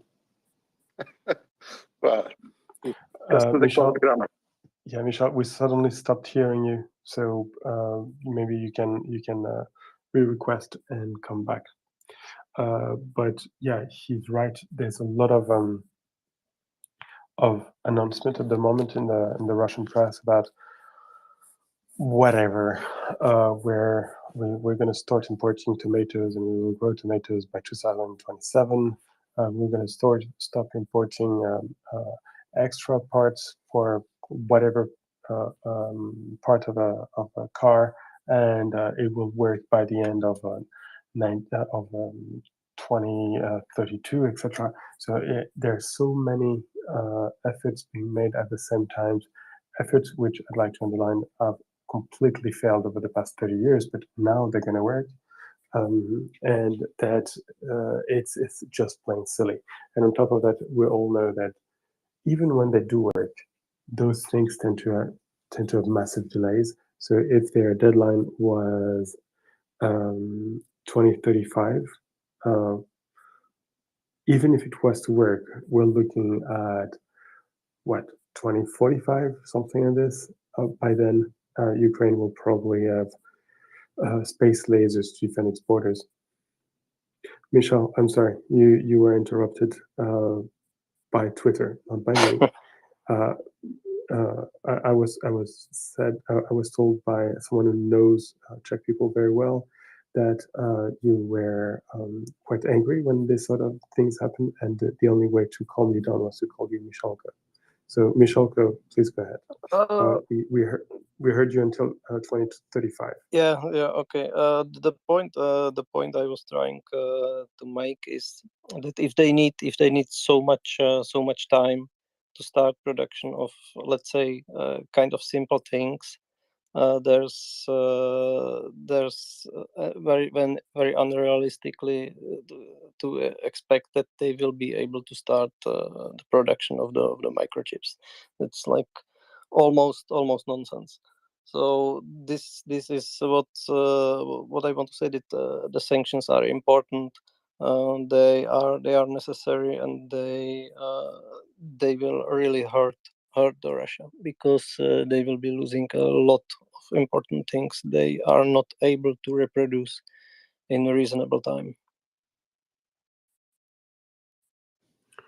Yeah, no, exactly. You don't wish a strong industrial system to emerge by suddenly passing laws, while at the same time all the foreign companies are withdrawing from your country, and a fair bit of the smartest mind of that said country have left.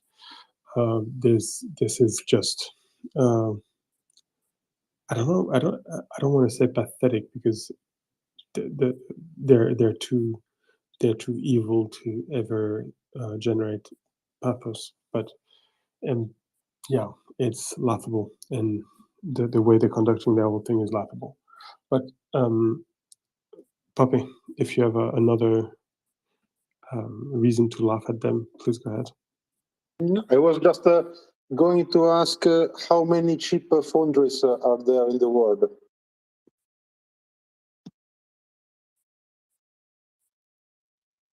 I hope you're not asking me because I didn't even know that chips were funded. I have the feeling that Mikael knows a bit about chip foundries, he might have an answer to that. I'm not quite sure what they are asking. You mean the factories making the microchips? The fabs, the so-called fabs. Well, the ones which are, let's say, not too complex for from the cost point of view, and not simple, not too much simple, let's say, so they can be used in the consumer electronics and also in kind of the military. But the microchips for the military are the different kind of the microchips compared to the regular appliances. The microchips for the military are made for the military specifications. They need to work in the freezing temperatures as well as in the extremely hot temperatures. They have to be resistant for the interference and something like that. So you cannot really replace the military grade microchips with something from the dishwasher, let's say. But for your question, the most microchips, the regular ones for all kind of stuff which you can find in the appliances and in the, let's say, the typical things which you can see all around you, including the cars, are made in the Taiwan, I believe. And there's the factory called I don't remember exactly. It's like 4 letters, TSMC or something like that. They are making extreme amount of the microchips for using in all kind of the appliances, cars and stuff like that. And of course, that is not now exported to the Russia as well. It's within the sanctions, so they will not get those. I suppose you mean TSMC, Taiwan Semiconductor Manufacturing Company, if I'm not wrong. That's what you mean, right? Exactly. And I do believe, correct me if I'm wrong, since you seem to have knowledge on this topic, that there is absolutely no fab right now in Russia or any of the quote-unquote closed countries. Is that correct? It should be correct. There are some factories in the China, I believe, but they are making like the simple semiconductor parts, not the complex microchips. Significantly if you lower want quality, the precision and the failure rates are precision is lower, failure rates are higher. They're not reliable for missiles. Definitely, and also far from the military specifications. So you really don't want to use the China parts in military grade hardware. 100%.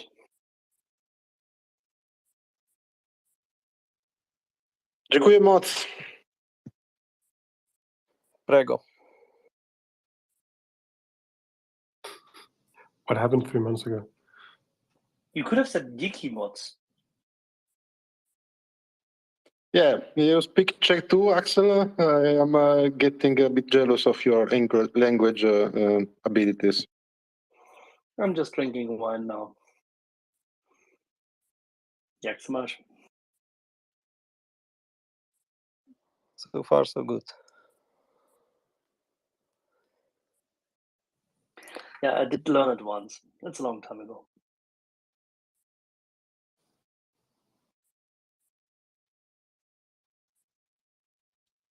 That's different than Chakai.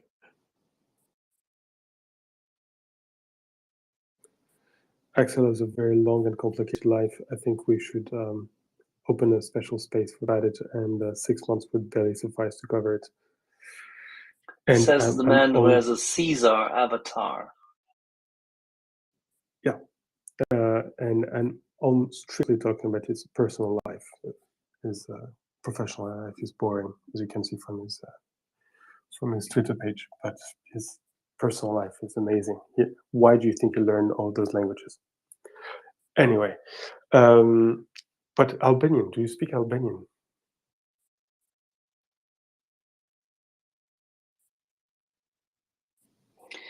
No, I've been there, but I don't speak any of it. Damn it, I knew how to say logistics in Albanian. I actually created an app called Logistic in Albanian, and I've forgotten it. It will come back in 2 hours when I'm in bed. And Did that help you find out all the bunkers of Enver Hoxha? No, but you'll be glad to know that French logistics are heavily infused with Albanian brain power. So if you want to go anywhere now, you need to speak Albanian. Anyway, that is really not the conversation we should be having.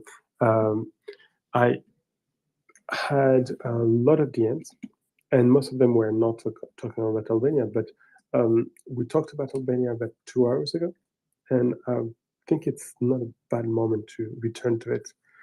Christian, would you be so very, very kind, because I'm a bit fuzzy on the situation, to, if you can summarize what was said 2 hours ago, that would be absolutely brilliant, and what happened. Awesome. Yeah. The point is that 3 Russian tourists were caught near a weapons manufacturing base in Albania.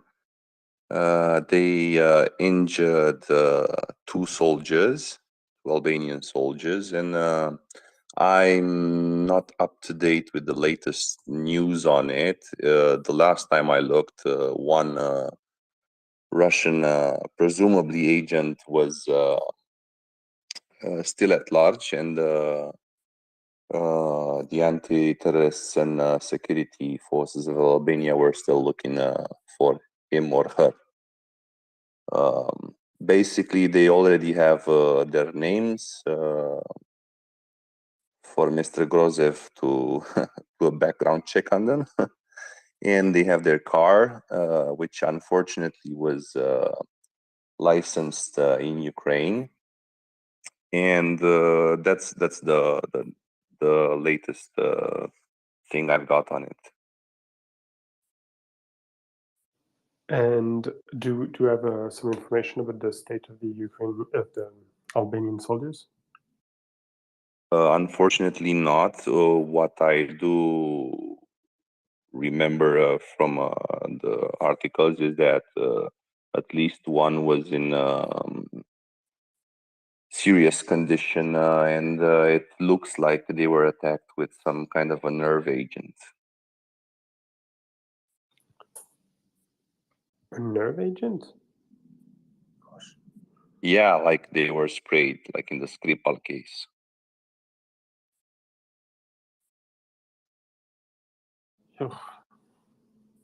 Well, it's never good to be attacked by spies, but nerve agent is nasty. And did you speculate on who these people whose identity has been revealed could be? It is speculated that they're Russian agents. I'm guessing GRU, but I'm just speculating. The point is that they were caught at the scene with photographing equipment. The weapons manufacturing isn't really located near tourist sites, so it's a bit odd that they were touristing around there. And basically, if it turns out, it's just speculation at the moment. If it turns out in it concludes that they were Russian spies. Well, you know from there what happens. Quick question. You said GRU. I thought the Russian secret services were FSB. That's internal secret service. Basically, the FSB is basically a branch for the internal security situation, which the Russians do. So they regard ex-communist countries, or at least ex-communist countries that were inside the Soviet Union, as an internal question. So the FSB goes about these countries, or at least let me just be coherent. So they're regarded an internal matter, and FSB is an internal secret service. So the external secret service basically is the one to blame for example, attacks in UK or Albania or wherever.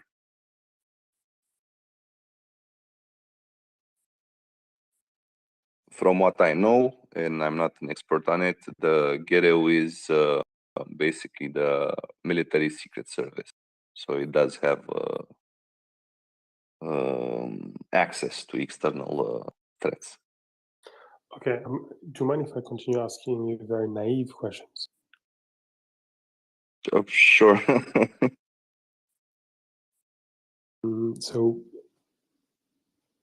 it sounds a bit silly, but why would they be interested in Albania? I mean, no offense to our Albanian friends, but not exactly the most military superpower you can think of, considering that Italy is just in front of them. So why not go and photograph things in Italy? Is Albania any special for NATO? I'm just gonna speculate a bit. I'm not really sure about it, but I could say that Albania is a Soviet system user, and I'm guessing they do still have things like ammo, Soviet ammo required for the Soviet technica that Ukraine is using. But I'm just speculating. I don't know anything about it. That might be the case. There is a worldwide hunt for ammos that are compatible with Soviet weapons. So that is going on, and everything that can be taken down and everything that can be, preventing former Soviet republics, former Soviet states, or Warsaw Pact states, should I say, from providing resources to Ukraine are in the minds of the people that are planning in the GRU and FSB are a target. That will be my, interpretation.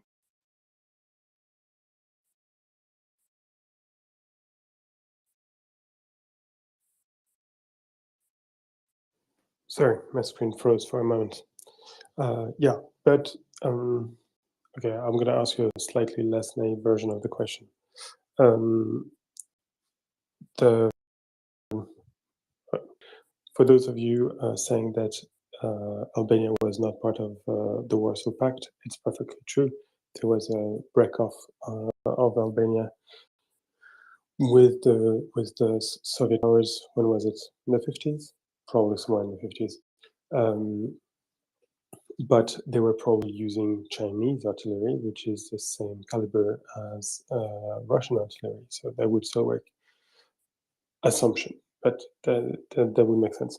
The other thing is Albania is also a country where I think has been tapped recently for the US or NATO, one of the two, to build one of the largest bases in the Mediterranean. So it's not any random country. It could be the next important focal point of attention for NATO and the US in the Balkans. So maybe you're right, maybe they were looking for 152s, and maybe they were looking for more modern equipments. I don't know. Then John, can you wait for a minute or two while I still Sure, question no Christian? problem. No problem. I'll talk to him quickly, and then I'll pass on to you.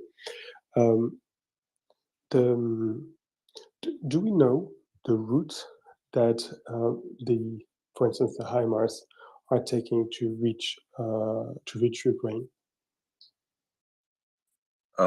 It's not a subject that I'm particularly skilled upon, and I couldn't say, to be honest. I don't know.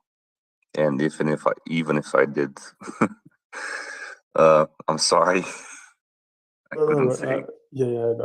I'm not certainly not asking you to ask for any secret to reveal any secret information. What I mean to say is that if we don't know what's the route that NATO is using to support Ukraine, it could make sense for the GRU to be looking for stuff a bit everywhere.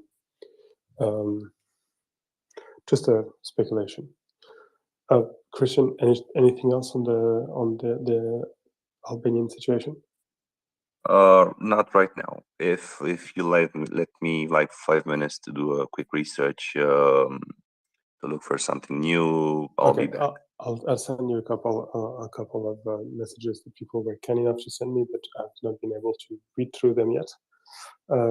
Meanwhile, then John, please take it away. Thank you, Ben. So, Christian, please don't leave, because you said something that triggered a question. You said if it's now proven that those suspects are actually Russian agents, you said then you know what's going to happen. I don't know what's going to happen, so if you could please elaborate. Oh, well, basically, since they're captured, they might be put to trial, right? So that's what I was referring to. Okay. Yeah, all right. Thank you.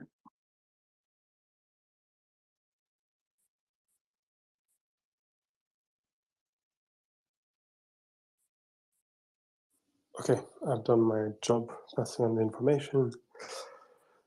And okay, Joseph, is there something you'd like to mention, or that I've missed, or a mistake that I've made that you'd like to correct?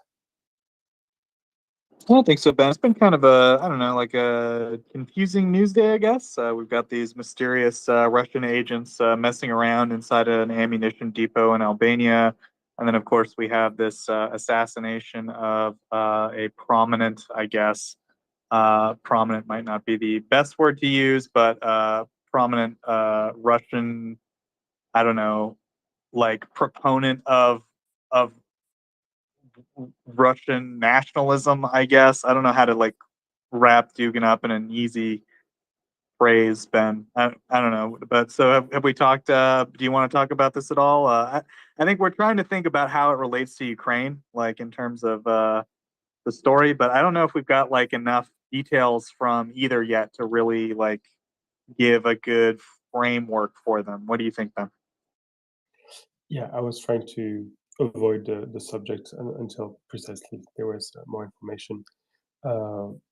But okay, so since you've opened the box, please, unless you have new information, stop sending me DMs, because yeah, I'm aware that it happened. I didn't know the woman at all. I thought her father was well, mostly a clown.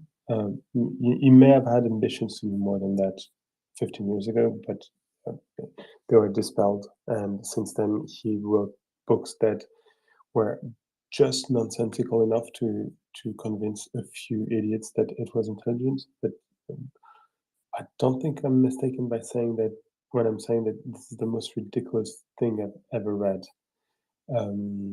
But yeah, there's very little we can say about it, except that cars seldom explode on their own these days, except potentially Russian cars. They could be. Did you think about the fact that it could just be an industrial accident, a misfunction of a substandard car? I have no idea, Ben. I mean, it doesn't look like a malfunction to me. It looked pretty serious, at least the footage on scene. But yeah, as you said, it's really hard to say. The initial information coming out, of course, is that Dugan was supposed to be in the car basically, but he wasn't. His daughter, though, is a prominent sort of figure. Again, I use prominent kind of cautiously. But she's been on Russian state media, like that show that we're always looking at to say, look at this crazy thing they said this week. She's been on there. She's been on various TV shows in Russian media, basically as a proponent, a cheerleader for the war, sharing her kind of father's ideological bent. But she seems to have maybe more of a political ambition than her father. So kind of cut from the same cloth, but yeah, again, like we're trying to figure out what happened and maybe how it kind of relates to what's going on in Ukraine. But we're still kind of trying to get more information before we go too crazy with speculation. I don't know anything else, Ben? No. Okay, maybe we can say that we're gonna open 5 minutes of discussions about it and then close it for good until we have further information. What do you say? Yeah, it sounds good to me. I mean, we got kind of a quiet moment here. I think a lot of people are wondering about it. So, I mean, that's kind of like our short take on it, where it's tough to see. I personally think Dugan is maybe a bit overhyped in Western media in terms of his influence, but that's just like my personal belief. But yeah, so well, we can have like a little discussion on it. I think it's definitely like a major news item today. So I'm sure people maybe have some brief thoughts on it. So yeah, like we said, try to keep it brief if we can. Try to keep it related to Ukraine. We don't want to go too crazy with this, but yeah, I don't mind having a little discussion on it. So maybe we'll go Denjon on to Leonard. Denjon, go ahead. Yeah, thanks, Joseph. Okay, so my take is that if the reporting is correct, that it's an explosion, then it's not an accident. Cars don't explode. They burn, yes, for sure, because there's fuel, but they don't explode. So if there was an explosion, it was intentional, 100%. Yeah, I think that's probably a fair concept. Anda, go ahead.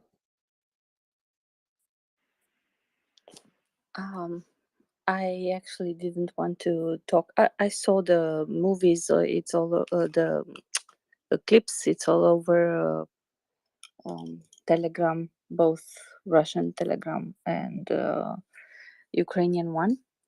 But I actually wanted to talk on something else. So you can come back to me after you finish this talk. Sure, no problem. Thanks, Anda. Leonard, go ahead. Yeah, thanks, Joseph. Yeah, I don't have too much to say on this topic, but of course, until we have far more in the way of details and background to it. But I would just point out that there's all kinds of speculative pointers, if you will. So if one was inclined to suggest that this was a pushback from some segment of Russian society, if you will, whether it be oligarchs or Kremlinites or whatever, that there's certainly a strong parallel to be drawn between Alexander Dugin and his intellectual forebear, if you will, Ivan Ilyin, both who could pretty readily be wrapped up as the clown philosophers of Russian revanchism, irredentism, and any other kinds of imperialistic caricatures you might want to apply to the Russian Federation. But yeah, I would just say it's a very interesting development. And when you have these kinds of ideological outriggers, if you will, of the Putinite nonsense that's been purveyed by Vladimir Putin and his despicable Solzhenitsyn and whatever other Muscovy cabal he has surrounding him. That it's a pretty interesting philosophical attack, if you will, on whatever might have been the philosophical underpinnings that these morons derived from Ivan Ilyin and that whole ilk that really were the philosophical underpinnings, if you will, of Joseph Stalin and a lot of the excesses and outrageous ideological claptrap that both Stalinist Russia, Soviet Russia, and now the Putinite Russian Federation, or that this version of the Russian Federation, that it could well be seen as a very interesting direct attack on the ideological foundational personages, if you will, of the Russian Federation. So I think I would just leave it at that until we have some kind of further information. But I would certainly agree with the last speaker, whether it was I forget if it was Andy or, but the concept that a car could blow up in Russia in some kind of form of spontaneous combustion is just so laughable as to be ludicrous. Clearly somebody was trying to off the Dugins, and for whatever reason, we don't know, of course, precisely the reason, but just more nefarious Russian just diabolism or diabolical play at work. So I think I'd leave it at that. Thanks. Yeah, thank you, Leonard. And I would just say, like, very briefly, just in terms of, like, I think in the West, like, Dugin gets a lot of reputation as, like, I've heard him called Putin's brain or Putin's Rasputin. And, I think that implies he's some kind of close advisor to Putin. To my knowledge, there's never been any actual personal connection established between Putin and Dugin. The one thing that is kind of pointed to that there is this connection is that when Putin started talking about how Ukraine isn't a country and all this stuff, they were like, oh, that he must be reading Dugin. And at the time I was like, what do you, like, a lot of Russians think that. I don't think that's like, so I think, quite frankly, I think the Western media has really overplayed Dugin's influence over Putin personally, and I think over, like, the Russian ruling class generally. And I think, like, to my knowledge, he's never had, like, a major prominent, seat as an academic. Like, he's never been in a major university in Russia or anything. And I mean, Putin's a guy that, like, if you were nice to him in third grade, like, he made you the head of a major company. Like, if you're connected to Putin, he usually hooks you up. And so my general take is that Dugin isn't as influential as, like, the West makes him out to be. But they, like, we like having a text, right? Isn't it nice to have a quote unquote, philosopher of, the Russian world, or whatever we want to call him? Like, so it's nice to have, like, a guy who wrote a book that, Western professors can read and go, I see he's using Nietzsche here, So that's, like, my belief in Dugin. Ben, do you have any, like, thoughts on it? Actually, that's exactly what I was going to mention. He's probably the only one, or one of the very few ones, to be widely translated in English and in most of the other European languages. There are other Russian massive quotes intellectuals that may have more of an impact, but they're not translated, or rarely, or badly, or whatever. And the result is that they're not known, and as a result, their name are not carrying around. There was some years back this. It's one of those moments when I regret not to go around with a missile launcher. There was a debate between him and Bernard Levy, and it was just he managed to make Bernard Levy look smart and handsome, and like Bernard had a spine or something. It was absurd. It was really, really, really bad. And yeah, he's just the media love him for some reason. Can I just really quick, I wanted to correct something or add something. Dugan did have a teaching position in, or some sort of, I don't know if it was like visiting or if he was actually teaching there, but it was a geopolitics course on Russia at Moscow State University.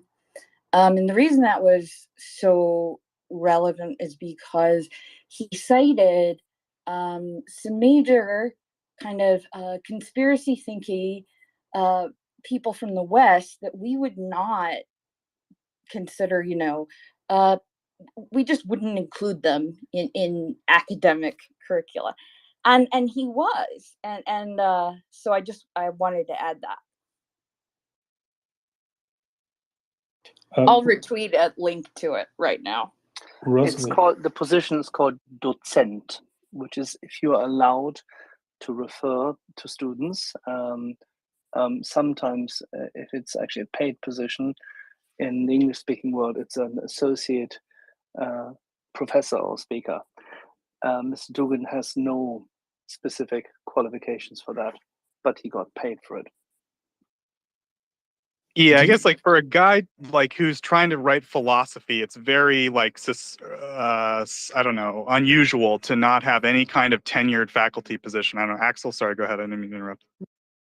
It happened before. I was done, and you're right. And I think Bertrand's puppy can explain this better because he is at least he's able to teach philosophy.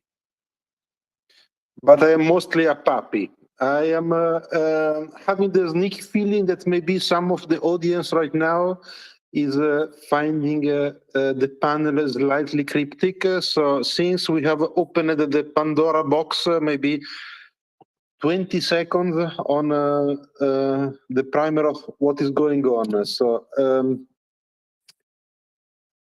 Alexander Dugin is dubbed in the West as the Kremlin philosopher. Frankly, nobody takes him seriously. Neither in the West nor, my belief, is in the Kremlin itself. He's basically a proponent of some form of Pan-Slavism,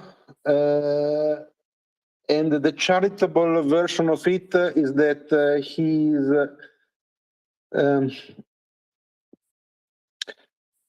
sort of trying to make the case for for the Russian identity to extend from, Siberia to essentially Eastern Europe. That is the way Dugin had become somewhat popular in somewhat relevant in Western circles, because that's if you try to read Dugin, he's absolutely ununderstandable. I try to do my best. I don't know how many of you guys have done this, but it makes absolutely no sense. If you read Nietzsche, can we say it's irredentist historiography, but it's very badly written. It's very badly written, and frankly, it is badly written in a way that seems to be on purpose badly written. So if you read Nietzsche when he was not in his best days, so to speak, it's worse than that. Fast forward to today, the news that everybody knew in this space, but nobody wanted to mention because until we have more information, it is wise not to talk about it too much, is that somebody's Opel Corsa went up in flames. Yes. Exactly. His daughter apparently was traveling in a car, and the car went up in flames. There are not sufficient information right now to know exactly the background of this, but that is what happened. I will add that his daughter was somewhat of a prominent political figure in her own right, and we don't know much about that. I would not dare speculating further than just providing the information as it is. At some point, there were some reports that claim that Dugin was in the car himself too, but I don't think that we should go much further than that, given the information that we have at the moment. Fog of war, completely irrelevant. He I is agree. not. I agree. He is completely irrelevant. If you want to read about someone who has actually coined the fascist imprint of the Soviet elite, but don't forget they were very fascist, as well as of Mr. Putin, that's Ilyin, and that's a long time ago, and that has real impact. And that is exactly where it all comes from. But it's different, it's irrelevant, we're into pop culture, nobody has any time to read anything, therefore, why don't we go to disinformation? Rosalie, did you not want to talk about exactly that? I always do, so, Short and sweet, you wanted to kill it, right? Give us a teaser, what's coming this week? Okay, so I've had the audience, at the MryiaReport ask for a couple different things.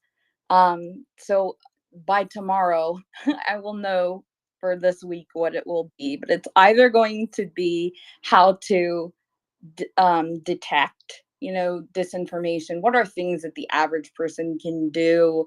And what are, I'll use a couple different case studies so that people can kind of see the techniques that are used, because I think that's much better than just fact checking.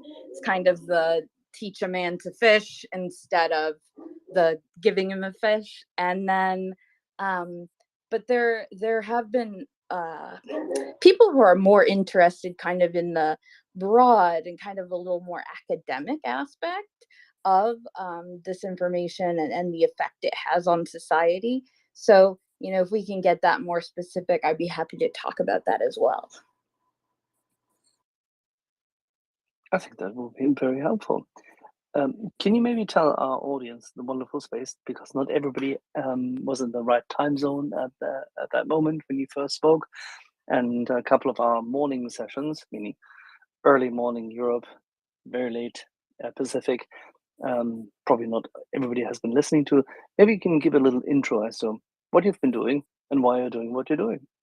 Sure. So I just finished doing a master's at Johns Hopkins. My interest is in health security, which is the intersection of public health and national security.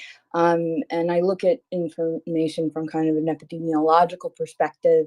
And the most common situation that I look at is media manipulation.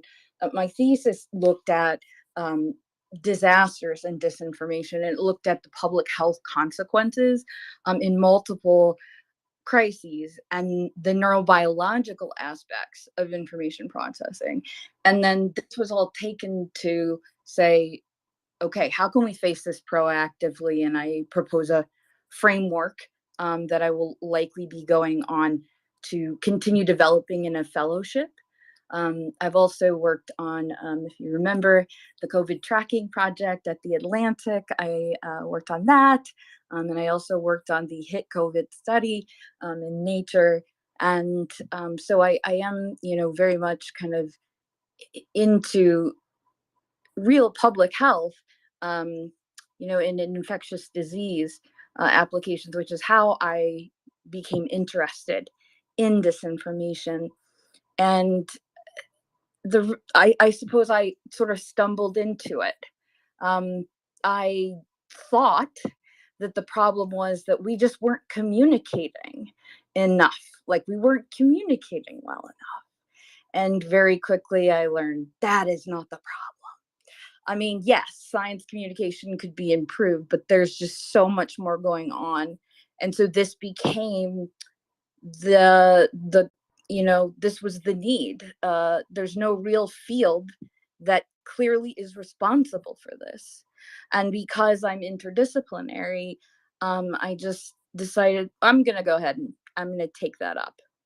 So it's been interesting. You know, I've had to invent things as I'm going, and I've gotten a lot of invites from, you know, different groups to kind of present methodology and things like that. So it is a really exciting field, just because it is so new. So the most recent study that I published is a little bit funny. Right before, it was in January, it was a survey of the information ecosystem of the GRU, the domestic information control strategy. And it was looking at when and where and how are these websites used, and it was really, really interesting. The funny thing is like the research group, they were French, and they kind of wrote under their research group name, I'm the only person named in the study. So that was really fun. Because that's like, this is who's responsible if you are not happy that the GRU's It's all your fault, Rosalie. Yes. Yeah. The one who has made the most pointed, resolute, clear communication viable for everybody to understand is always the one who is at fault. If you present the case, you'll be at fault. It's completely fine. Wear it with honor. It's a badge. Yes. So yeah, and I'm, you know, happy to you know, if there's any questions that, you know, the hosts have that they want to ask. I can't stay today, but you know, anything that you think would be helpful. I'm absolutely certain that your DMs will flow properly. In the meantime, if you allow us, Rosalie, I think we have a couple of questions. Denjon, you have a question for Rosalie? No, I have on the previous topic. On the other topic, and we'll go back to that.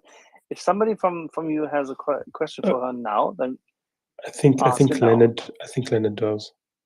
Leonardo. Well, merci, Axel. Yeah, Rosalie, just a quick question. Presumably, if you were at Johns Hopkins, I assume then that you've explored some of the international political ramifications as far as analyzing disinformation and its impact on foreign policies. Is that an area that you've delved into very, very deeply, or no? Yeah. So obviously, you know, we have SAIS there. It is, but when we look at, you know, public health, a lot of my coursework was international, but just personally, I am somebody who stays up on foreign policy, and I am actually working on a piece about the kind of the intersection that you're talking about. The reason that I stay informed on it is because I don't think that somebody can effectively research this topic if they just have knowledge in one area. So if you just know foreign policy, I don't think you're going to be able to do the data analysis and maybe understand what you're looking at. At the same time, I've talked to people who they work in information operations, and they will have data scientists, and they'll say, like, they don't understand the geopolitical implications of the things that they're looking at. And so I'm not like a foreign policy expert, but I would say I'm literate, and definitely it's something like I enjoy and read up on regularly. And I can't do this work if I don't. Oh, perfect. Could I just ask you then just a brief question regarding specifically Putin, the Kremlin, disinformation, at least in your sector, say in the health sector, and whether you've explored the situation surrounding COVID-19, and the way that was handled, say, in the Kremlin, and any foreign policy ramifications you might see that arose out of that, specifically regarding Russian policies directed at North America, so both Canada and the U.S. in that respect? Do you see any shadings there that are worth delving into or considering? Thank you. Yeah, this was really the way that the narratives rolled out was, first of all, it was really quick. By like January 20th of 2020 or the 21st, I think it was, there were Russian outlets that were already speculating like this is a US bioweapon. But what happened was by the end of January, we saw domestic actors within the US pick up this narrative. So it was on, War Room, and there were different influencers that picked it up from there. And it spread really quickly. And then by early February, we had elected officials in the US speculating that this was, of course, they weren't speculating that we made it, but they were speculating that it was not a natural outbreak. And this led to this narrative arms race that happened, and it had real consequences. I think it complicated the public health response internationally, but also domestically. And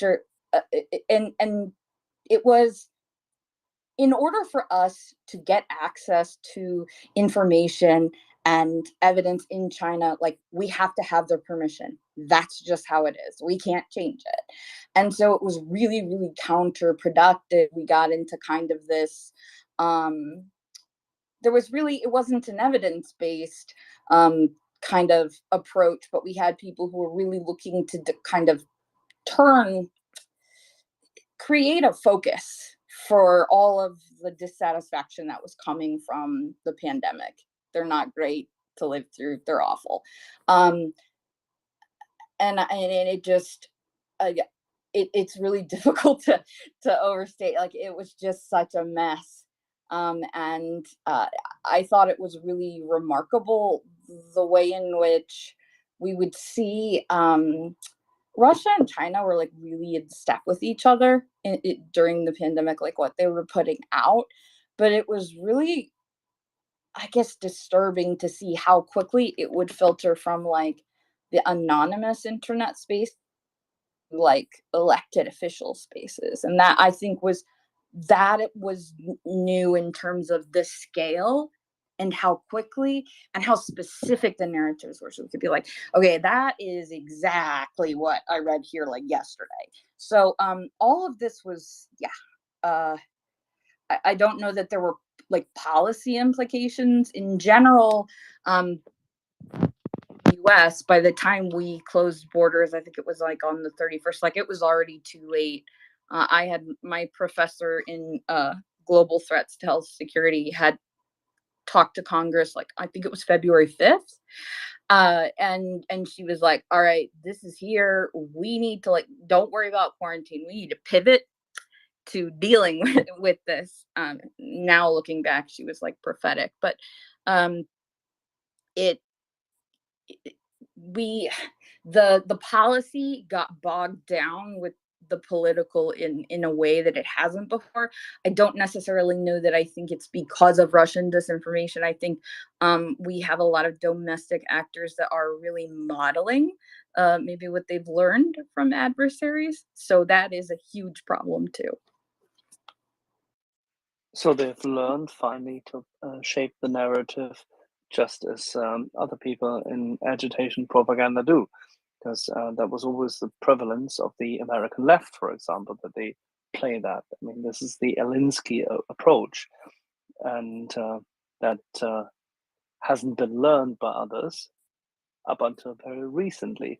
Whereas, for example, in Europe, both the nationalist right in certain states in the south, as well as the far right in the northeast, and then belatedly, the left, the regurgitating communist, eco-communist or öko-communist left has done the same thing all across Central Europe, occupying the narrative by means of shifting and shaping and finding ways to do agitation and propaganda. So you're quite right. They're all learning from Moscow how to obfuscate.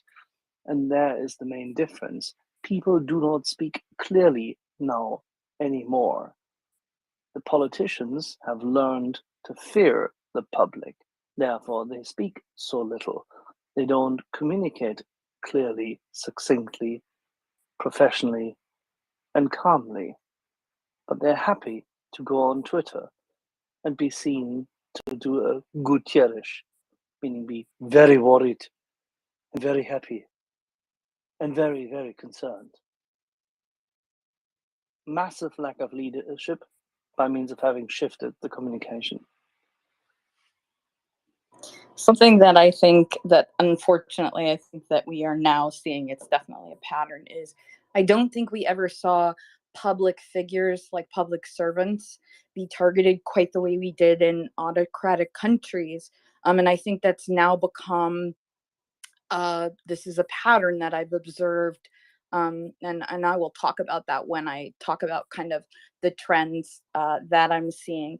But what you reminded me of when you were talking about the left and the right is, so when I was looking, like, how long has this been going on? I know everybody's kind of like, all right, it was 2016. And I was like, okay, but like, how long really?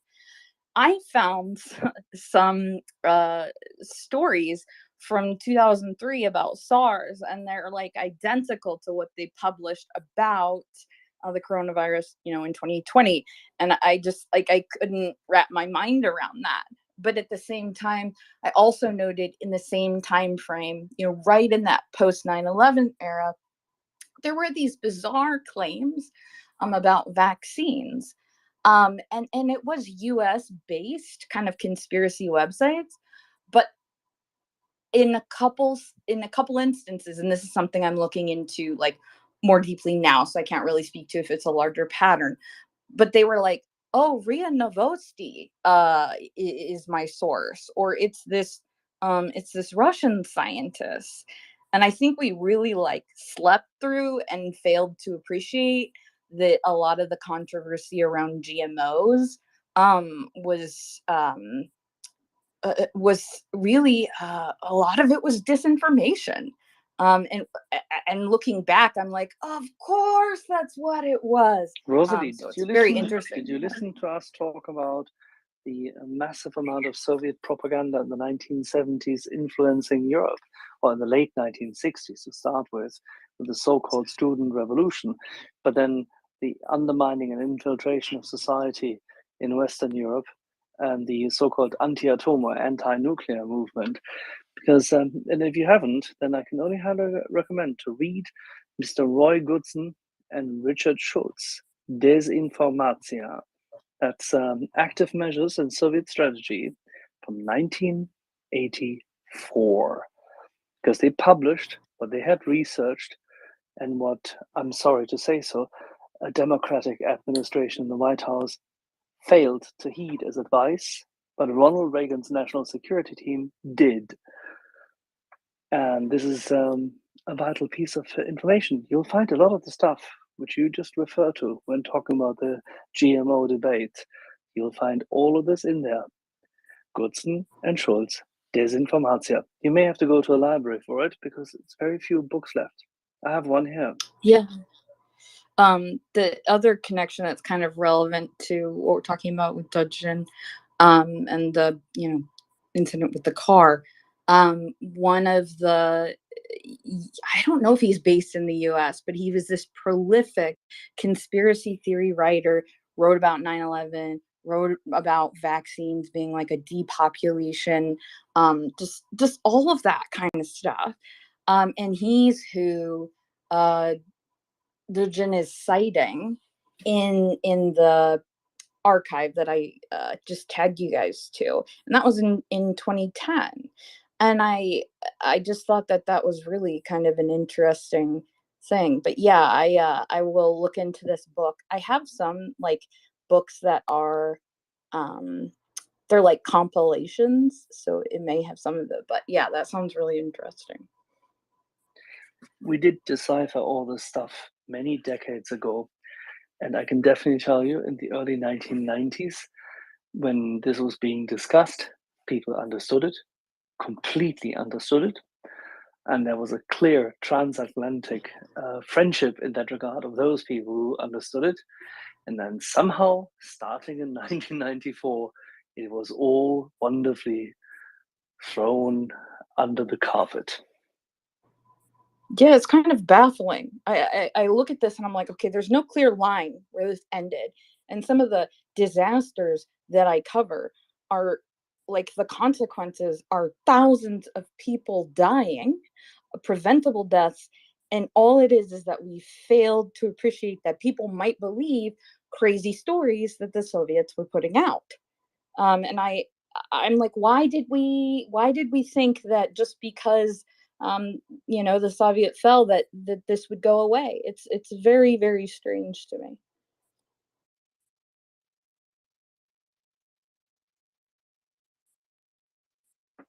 Ben. Yeah, I've got this is by the way, we're talking about times when the successors of the Deuxième Bureau were still playing Soviet ping pong.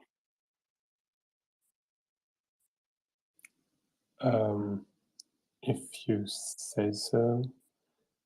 I have no idea what the trading information with the enemy, as always. French socialists.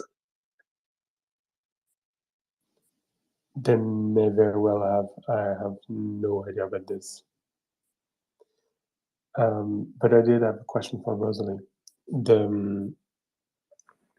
It regards the speed of action that these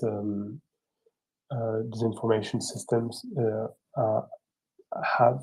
Like, how long does it take to set up one of these campaigns? And when there are new information or new directions they want them to take, how long do you sit? How long does it take for it to happen? Okay, so it kind of depends a little bit on what kind of campaign you're setting. Let's say you wanted to do like a grassroots campaign on Facebook, kind of astroturf. I don't know, get people to protest, I don't know, at schools or something for no reason whatsoever. I'm using that example. It would probably cost you around $200,000. You would need some political operatives. You would need to set up the groups. But, we're talking about a matter of months to get that set up. This is not, if you have the funding, it's not difficult at all to do this. And, we now have I can't think of the U.S. Navy's press. They just put out a book, which is the Digital Mercenaries, and it just talks about how there's now like people who they're influence mercenaries, just like regular mercenaries. And so if you just have the money, you don't even need the technical know-how, and this is really problematic. But another example, like let's say a Twitter campaign, what you need to do ahead of time is find a data void. So they're looking for like a term where there aren't a lot of search results for it, so they can kind of populate the search results ahead of whatever it is they're planning. It will then, they want something explosive. A lot of times it'll be videos or like a fake leak. It baffles me. Like, we don't really need sophisticated like deep fakes. The cheap fakes have really they're good enough and they're causing just as much harm. So you need a couple weeks to lay that. And some of the we call this like the seeding period in the media manipulation cycle, and I can talk about that too during because it will be part of how you look and detect. But there will be the seeding and then the actual campaign. Now, let's say there's like political operatives, they make a video, they release it online. All of a sudden, all of the influencers are outraged tweeting about it with that hashtag, of course, with that hashtag. And they are just getting lots of activity from amplification bots. Now, these are really interesting because you don't actually need that many, but what's more important is that the engagement is right when you post it. And this makes the algorithm, give it preference. And it can end up distributed to people that don't follow the person. then it ends up in trending topics. Now, when it ends up in trending topics, if you don't know what it is, you may Google it, you may click on it. And if they've done a good job of populating ahead of time, the only thing that you're going to find when you search is exactly what they want you to find. So confusion and insecurity are what they're seeking. So the first messages have to be sufficiently ambiguous in order to trigger more curiosity, correct? Right. You need an unfamiliar, like you need something, and there has to be like a predictable data void. So, science is really great because, unless you're a specialist in a specific area, like you're not going to know, and so something that is totally not suspicious at all can be framed as totally scandalous. And so this is another thing that we see, the exploitation of predictable knowledge gaps in the public. So then the campaigns. So a day. Rosalie, you just identified how the Soviet Union made it possible that the nuclear power of the Western world was decried as something dangerous. A predictable knowledge gap. Oh, well, I feel great then. I feel like I'm on track. That could be the template. And they did this in the Fox News. 1970s. They did this it has nothing to do with Fox News. In the 1970s, the Soviet Union did this with state broadcasters and normal human beings all across Western Europe. Yeah, and we see it with domestic, that's the big problem. Like, it's not adversaries anymore. Like, our problem is that we have grifters and elected officials who have adopted these really effective methods. So there was an outrage campaign recently about the IRS buying, I don't know if it was $700,000 worth of ammo, or maybe it was 700. I can't remember what it was, but it was normal. Every year it was about that amount. But if you don't know that, it kind of sounds kind of bad.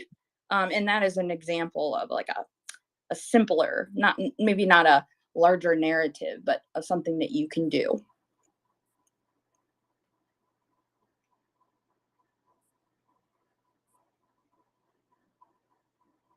So I want to wrap up how the campaigns go. So then like a day or two after these campaigns hit, journalists are like, what is happening?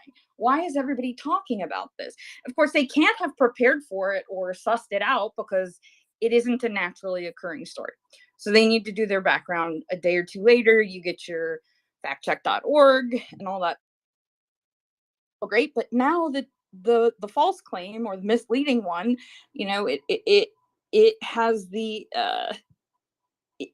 what people hear first is much stickier. And so just having that advantage there, it is a huge problem.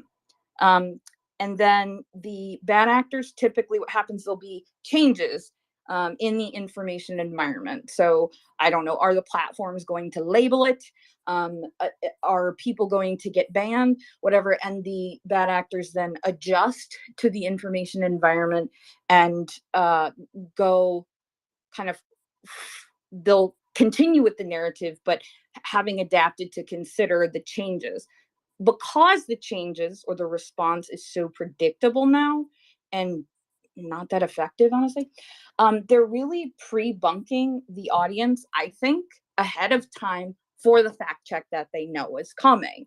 And that has to do with, or that relates to the kind of longer term sowing of mistrust in the media and really discouraging people from trusting nonpartisan researchers and things like that. It really can't be, it's incredible how powerful that is to have sown mistrust in reliable information, because of course you don't need censorship if people won't believe the things that are said.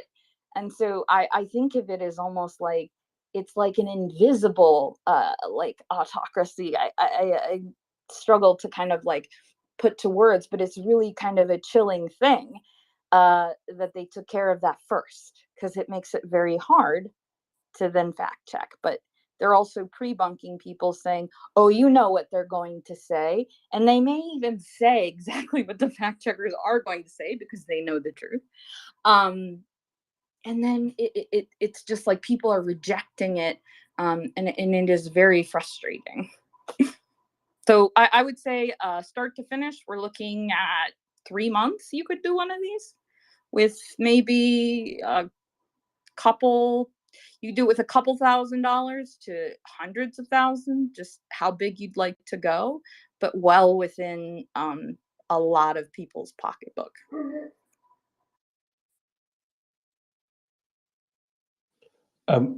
Rosalie, can I ask you a slightly topical question? Oh, I'm sorry, Dr. Brain, your hand was raised. I was extremely rude. Do you have a question for Rosalie? Yeah, it's a question and a comment between commentary and question. So in addition to what you said, I don't know if you would agree with that, but then there is big part that media became lazy in a way, and they started to bring this kind. I call them generic experts. For example, they bring always same people for medical questions, even though they are not experts and specialists in that specific topic. They just bring them for everything, and that just brings so much more noise and imprecise information that can confuse everybody and just adds to whole cacophony of nonsense that is happening. Yeah, this is a huge problem. What you've identified there, because media does do this, and maybe these experts that they have on staff are consulting with actual like people who are specialized, and then they have, you know, the scientific literacy to speak that may be what's going on, but the public doesn't know largely how to check if an expert is qualified. So what people typically do is like, okay, are they a medical doctor or do they have a PhD? But that may not matter. And in the case of, you know, with COVID, we had, you know, people who were in a lot of different fields.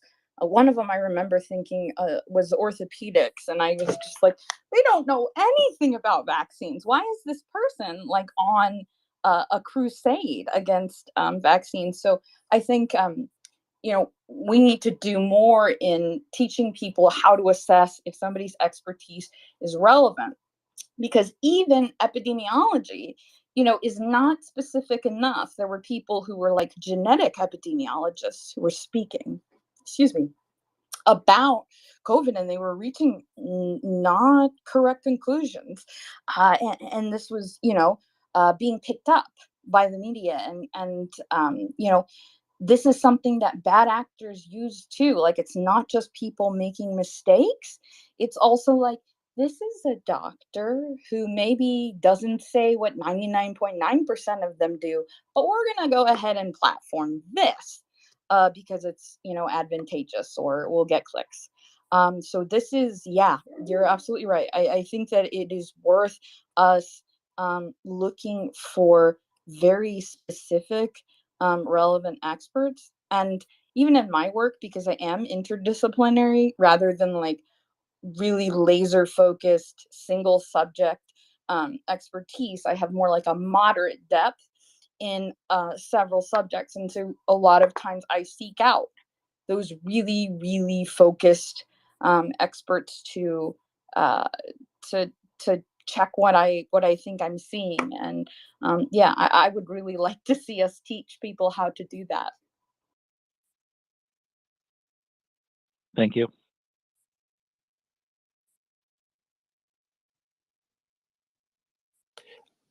Yeah, Rosalie, I had a quick question. I'm sorry, Rosalie, I had a quick question. To what extent does the truth can be used? Sorry, no, let me rephrase.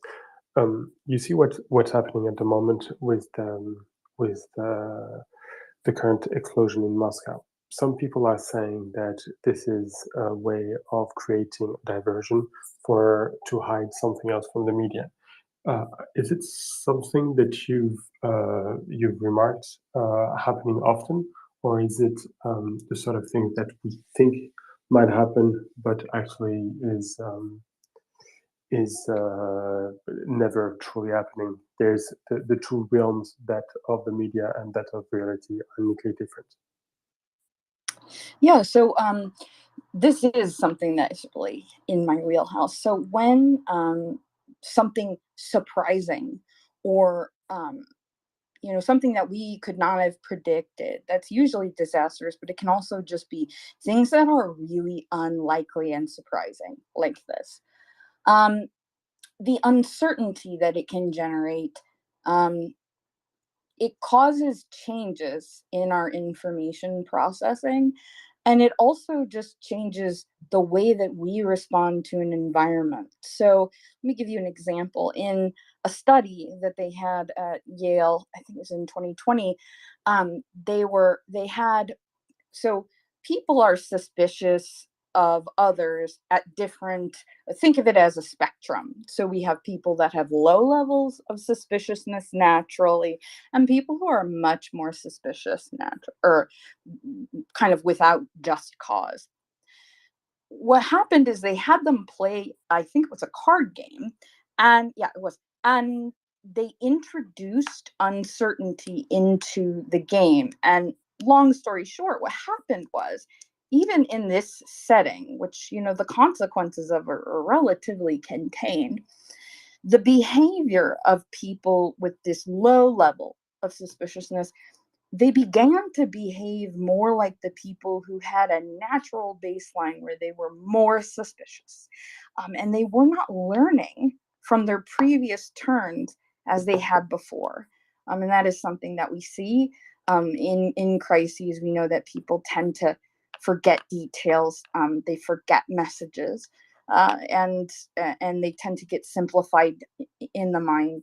And so it's a really great example was the controversy we had with the masks. Everybody got the first message really well. And then it was difficult to get people to kind of change. So does that answer it all? Yeah, thank you. Mm-hmm. It's very clear. Jens, you had your hand up for a long time. Do you have a question for Rosalie? Well, I lowered it again, and then Carolyn jumped it in front of me. So if she wants to go first. Well, thank you, Jens. I'm happy if you'd like to go, but I'm also happy to go. Ask my question. Hi, Rosalie. It's wonderful to hear you on, and it's in this situation, it's less than ideal, but it's really rather exciting area of research you're taking forward, and it's so vital. I was interested to hear about this.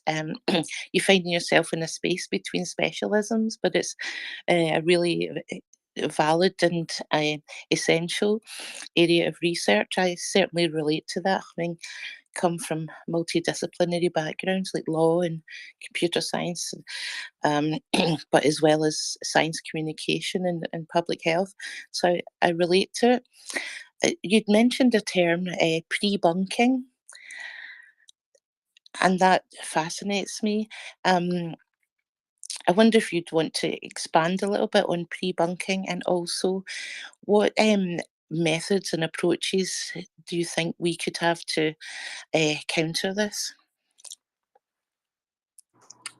Yeah, so pre-bunking is when we know that there's a false claim that's being made, and you get out in front of it and you've debunked it, but ahead of time. And that is the ideal, because then when people encounter the false claim, it doesn't get the edge that it does if it's the first message that people hear. I'm sorry, what was the second part of that? You had something with the pre-bunking. Oh yeah, and that and what approaches do you think that we could have to pre-bunking with you know, verified information? What are the countermeasures to that? Yeah. Sorry, I have a dog that's getting angry with me here. So part of the work that I did and the conclusion that I reached is, because of these predictable changes that happen, okay, we know that people are going to struggle to take in new information, that they're going to fall back on pre-existing beliefs and trusted sources, even if those sources aren't really reliable or good for the crisis at hand. The narratives that we see, whether it's the fire of Rome or 9/11 or the pandemic, they have really common themes. And this has to do with, there's a lot of, theoretical work here, like what kind of needs can it be meeting? And I think the answer is that there are different drivers for different people. They do seem to give people a way to understand the world, because it is very, very complicated, and it's much easier to understand the pandemic as something somebody did rather than a totally random, unpredictable event. Because that's terrifying. That could happen again tomorrow.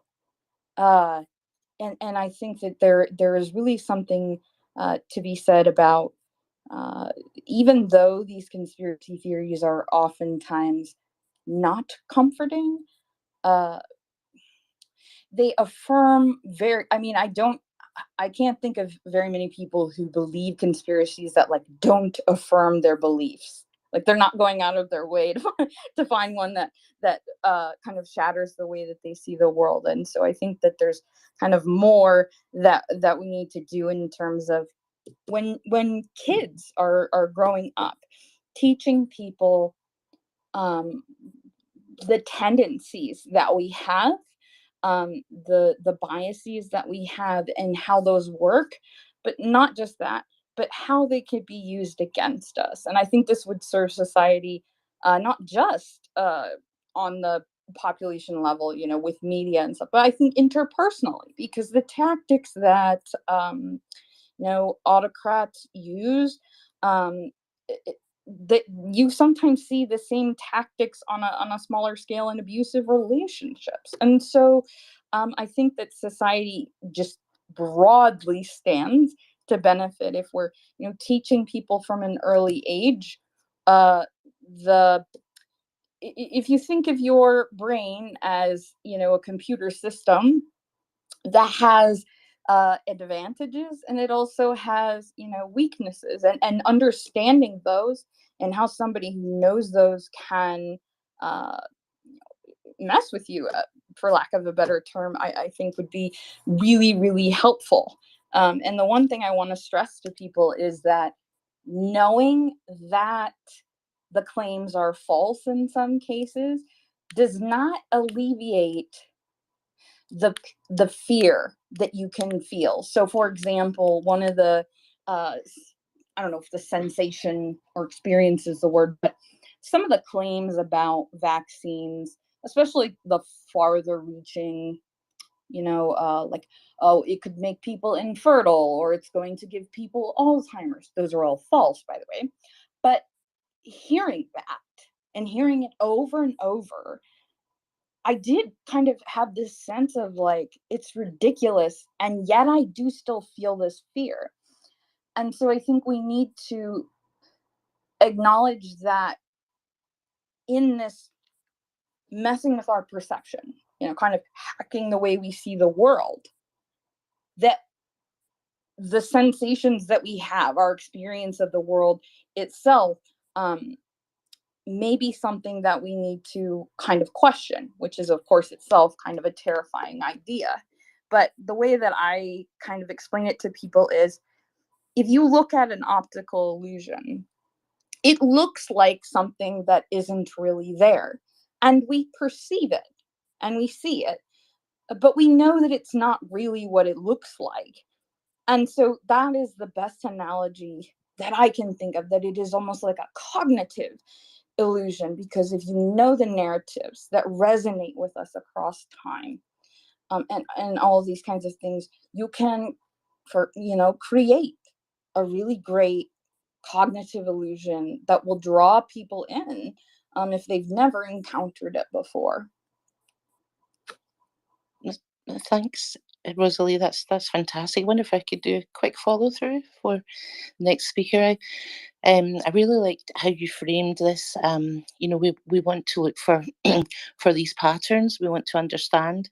So we're perhaps searching for reasons, and so what is fearful is the unexpected, or the unknown, something we can't work out. And there is indeed the evolutionary advantage to recognizing patterns, which would have helped us survive as a species.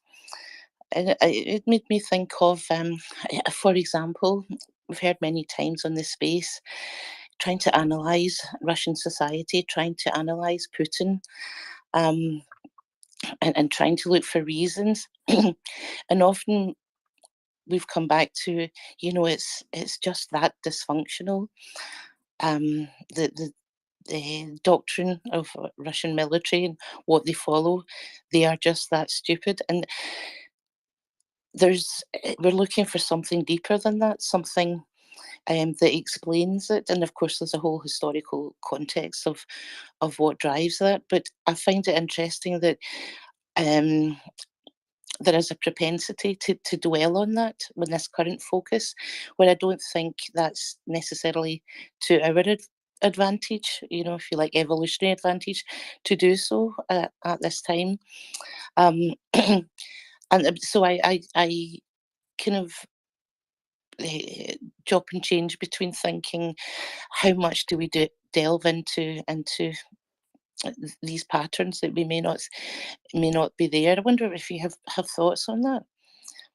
Yeah, I do think it would be, I think, helpful if people just simply knew that when something shocking happens, that they are more vulnerable to believing disinformation, or even misinformation, or conspiracy theories, however you want to describe it, that we're more vulnerable then. And so then if we understand that, I think that is a really good example that kind of highlights what I'm trying to show here. Is we need this larger meaning for big things that happen that are random. So there's not a conspiracy theory about why Ronald Reagan got shot, because of course he survived. But there's a whole lot of them about JFK. And shout out to the KGB though. We are creating these narratives, or finding them, or people are finding us with them, because that is something that we have seen in the past. Adversaries knowing who would be susceptible to these kind of stories, but understanding why this, why is there a narrative about a lab, etc. But there really wasn't with SARS. Not that I was I don't really remember it, but I don't think it was quite the same. And it has to do with the cost. When things are just devastating to us, where there is hardship, we need to give it meaning to understand it. And often we just want somebody to blame.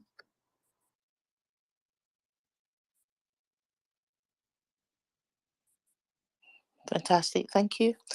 I'm happy to go to the next hand. Thank you very much, Carolyn. I think Suzanne was trying to get up for a little while. Go ahead, Suzanne. Oh, I'm just can curious. I jump in? Yeah, go ahead. I just Googled what is the purpose of gossip, because I think in these conspiracy theories, there's a huge element of gossip, that it's not because people want to help Putin always. It's simply because there's some, I don't know, social currency in, spreading rumors and suspicion and, delivering important information. So it just struck me while listening to you. I just made a connection to gossip where some of the people, they don't want to kill, spread a pandemic, but they have an audience, and maybe they get addicted to the likes and the attention. Yeah, that is absolutely when I look at studies, some of the studies that I look at are about rumors and the spread of claims. And, some of them will be situations where there's no bad actor, and it's not that they want to help any, enemy or cooperate with anybody. And so, yeah, I think in some cases, kind of like Carolyn was describing, there is a tendency to connect things when we have insufficient evidence to link them together. And I have people that follow me that read my writing, and they get very frustrated when I will conclude with, the evidence suggests these may be related.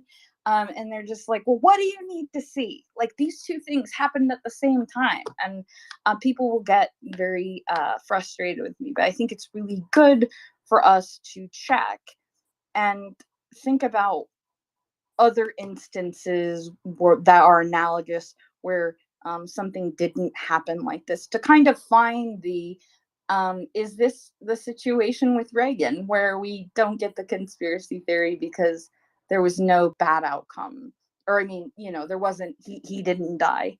And so I think that's one of the most difficult things about this is the study of rumors, the study of kind of social capital and hierarchy, that sort of thing. The study of conspiracy theories, and then of course something that I think is really underappreciated, but kind of packaging propaganda as conspiracy theories. All of these things end up kind of flooding together, and yeah, so it's just very, very complicated, and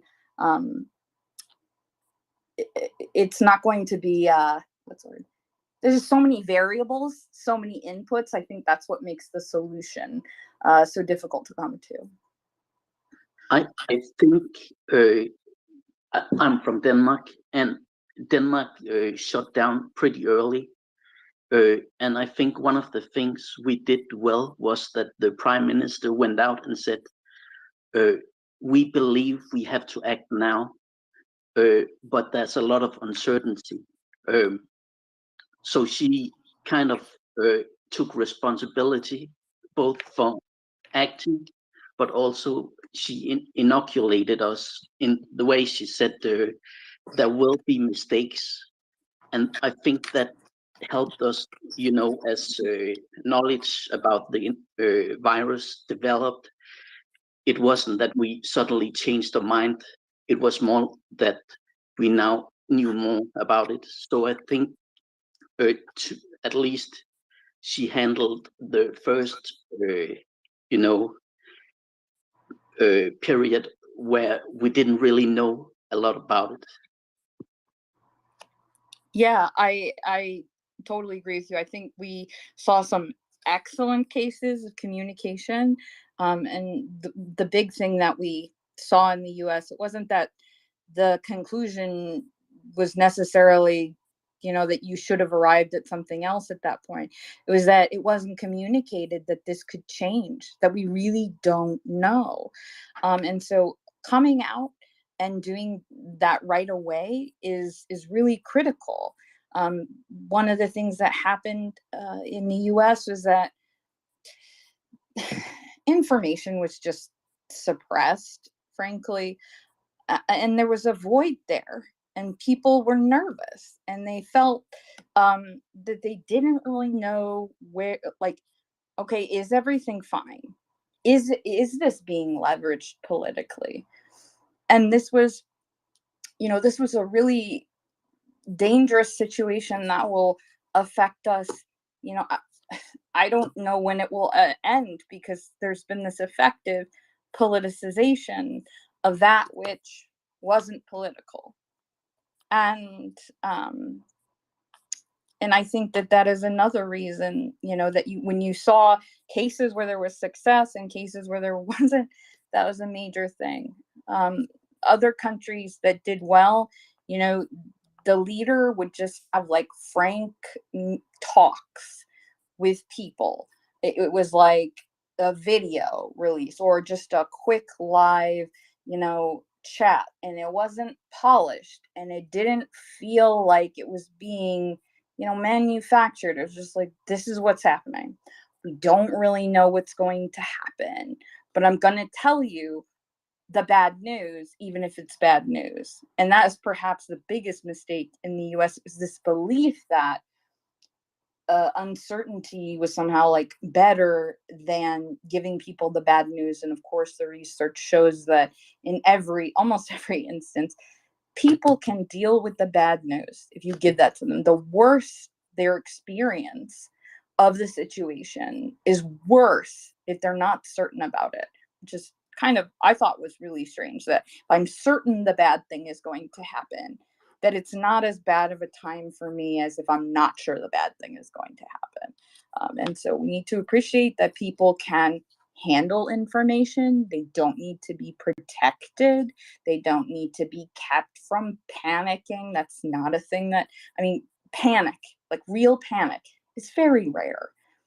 In the US, we saw, kind of like the buying up of all the toilet paper and a lot of other things off the shelves. But this wasn't panic, actually. This was a logical response to not being sure if your government was telling you the truth and if it was going to protect you. And if you can't trust them, then you also can't trust everybody around you, and you need to buy a life supply of toilet paper. I guess that was the logic that went there. But it really, this was a logical response. And I think by not being frank with people, you do trigger situations where they do go on these buying frenzies. And unfortunately, like, that's something that we understand, but understanding that as the risk communicator is not the same thing as getting the elected official to understand that it's going to be better to just deliver the bad news. Thank you. Thank you very much. Suzanne, please go ahead. Thanks. This is really right up my wheelhouse. I love this. Having lived the nightmare of COVID, both with friends and board members, that just getting through the truth was really hard. But the people that stocked up on toilet paper, they still have it, and they're happy they beat inflation for once in their life.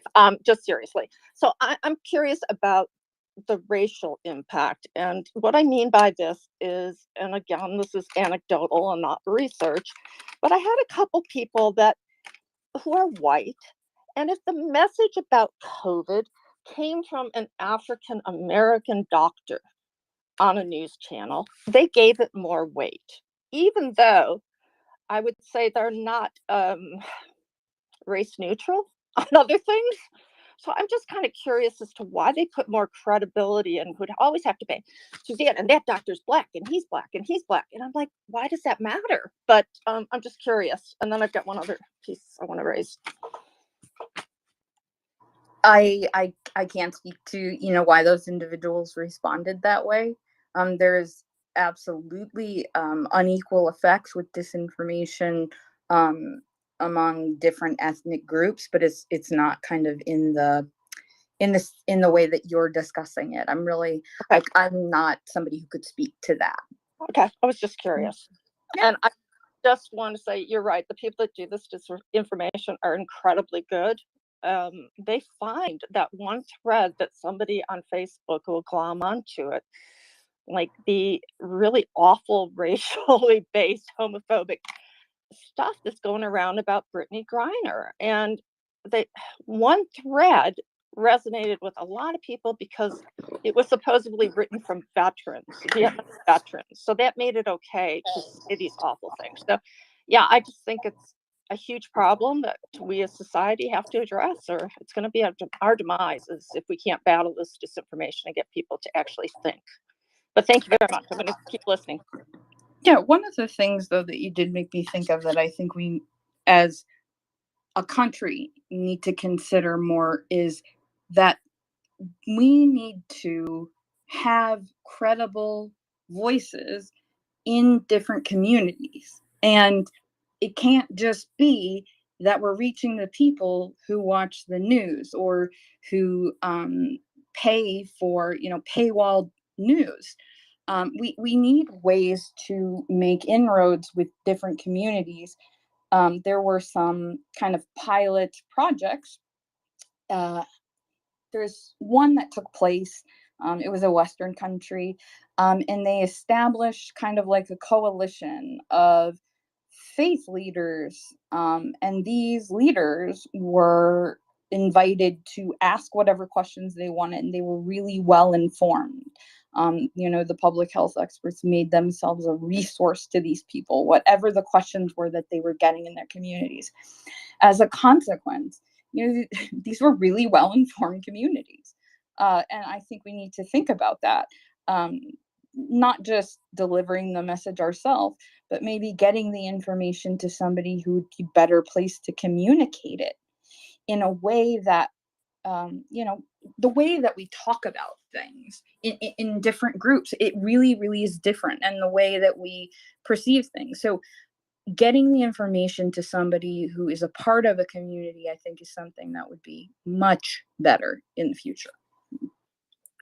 Thanks, Rosalie. I think it's fascinating, and while I appreciate the fact that you have to base your research on past events and to bring up the knowledge of those past events, we are also talking about Ukraine at the moment and the current Russian invasion.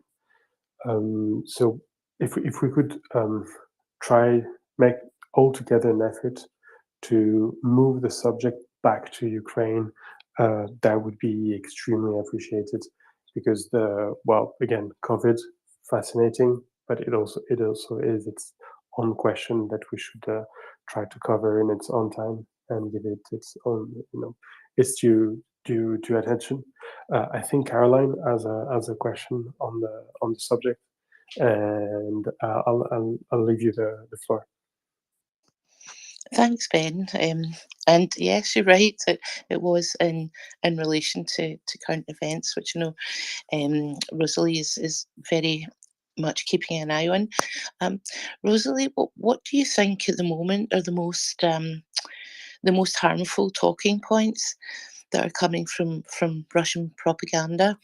I'm thinking even just over the past week or a couple of weeks or so, the winter is coming narrative, and a sense of some of the chatter on Twitter that this is some fear mongering amongst Ukrainians in country themselves. Do you have a sense of other talking points and the context and the timeliness of them that are most harmful right now? Yeah, right now to come to mind, I don't know if I sat and thought about it that I would say this is definitely the most harmful, but kind of off the top of my head, they're not having a ton of success, just completely ruining the reputation of Zelensky or the Ukrainian people broadly. But there is another kind of inroad that they could use to erode support. And they've tried a couple different angles, and I think it's probably one of the more effective kind of approaches, and that's where they push the conversation into a false choice, where it's either this domestic issue or supporting Ukraine. And of course, we can, walk and chew gum. We can do two things, But this framing kind of forces us to go, oh, yeah, well, no, we should be doing the stuff we should be focused on the domestic. And I think it's like in those instances really important to point out to people how it's been framed for them. Because of course there's more than just those two issues. There's tons of issues, and we can care about more than one thing at once. It's a really, really kind of a silly argument.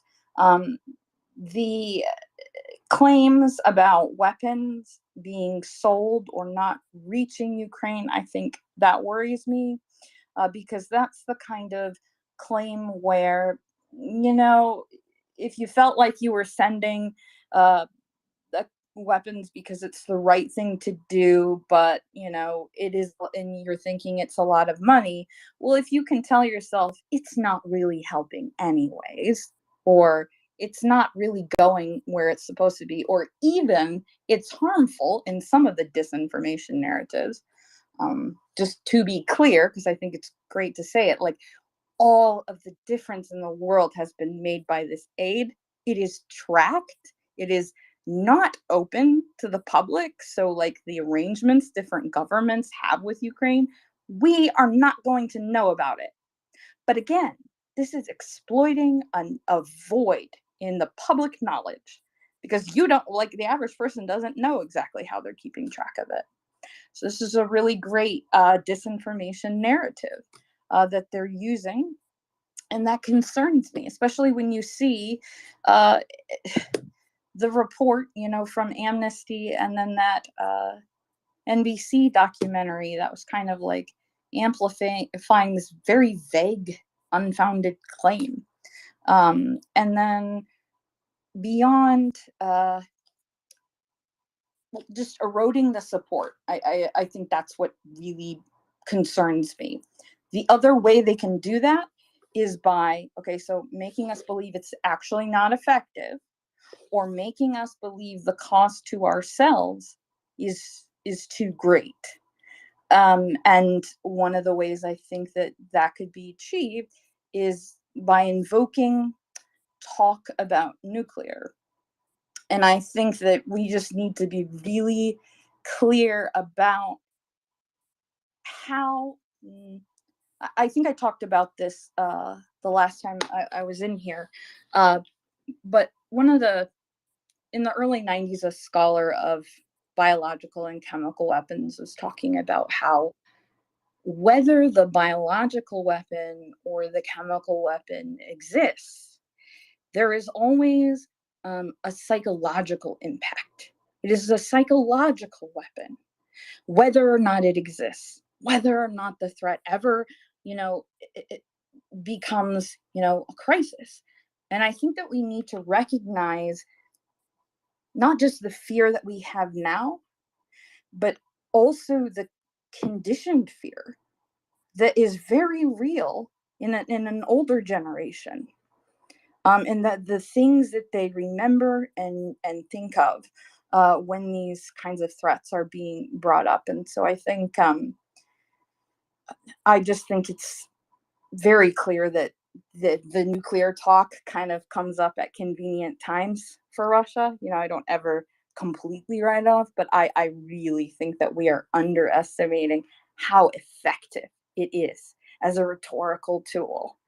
Not, to distract, to scare, to erode support. It's like your all-purpose narrative.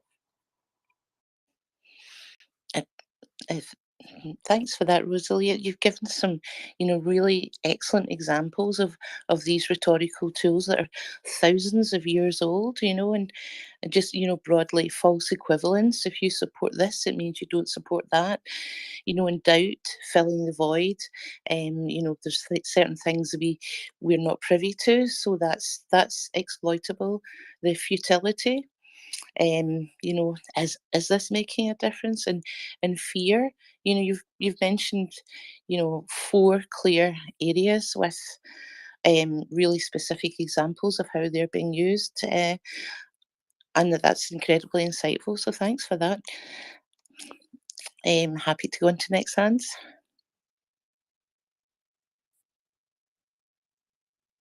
Thank you very much, Carolyn. With that, we will go to Leonard. Leonard, please go ahead.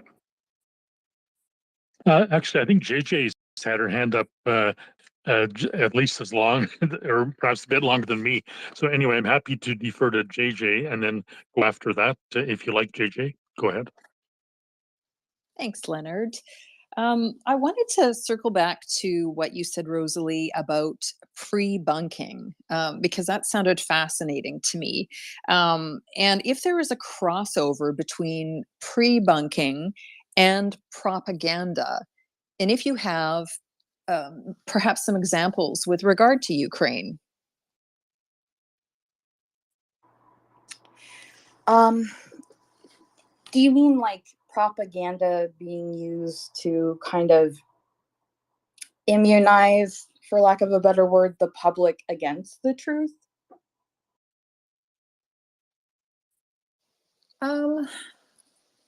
No, I wouldn't. I'd say, propaganda in terms of positive PR. Yes. This is something that I think about because, of course, I mean, propaganda, PR, marketing, I mean, there's no clear dividing line here. So I think that in the way that these tools can be used unethically, I think that we can also ethically understand the way that narratives give us a shared purpose, a way that we understand the world. And I think that it cannot be overstated how good the Ukrainians are with PR. They're so good. It's wild. They're so good. I would like to take that master class.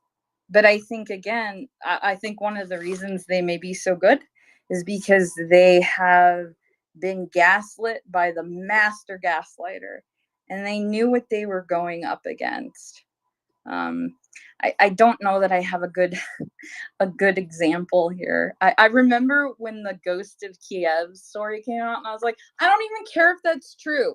I encourage you to write about it, everybody. Like, I just love that story. And there is something to that. Stories are what can crush or bring morale. These are really well-known things. I know Yehuda, if he was here, he could talk more about it. But I'm not really. I can't think of a good example on it, unfortunately. Thank you.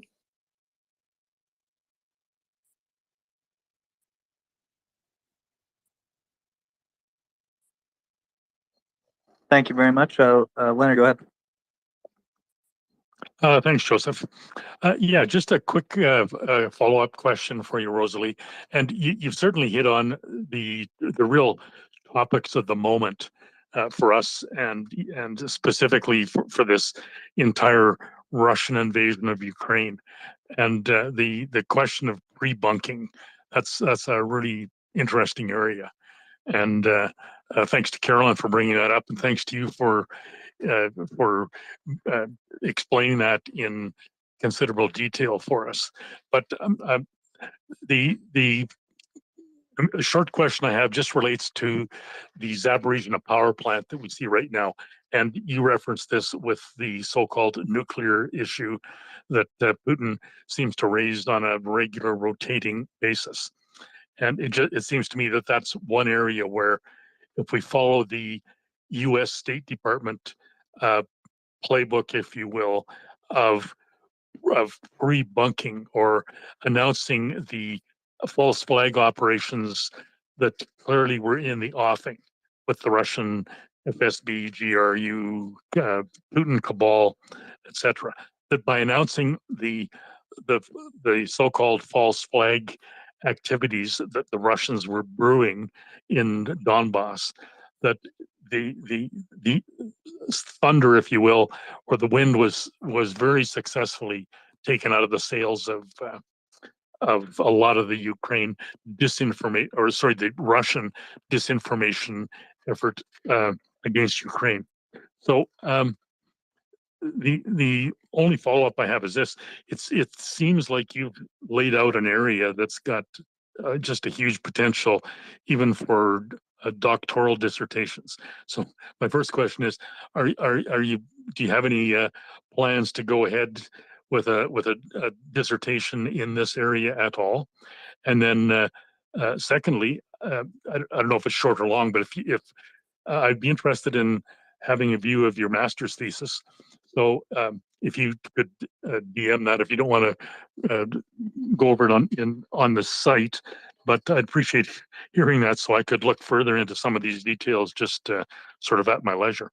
So thanks again for your contribution, Rosalie. It's been absolutely fascinating. Okay, so on the topic of the approach of kind of getting out in front of what the false flags, kind of that was very new. This was like a totally alien thing for the US to do.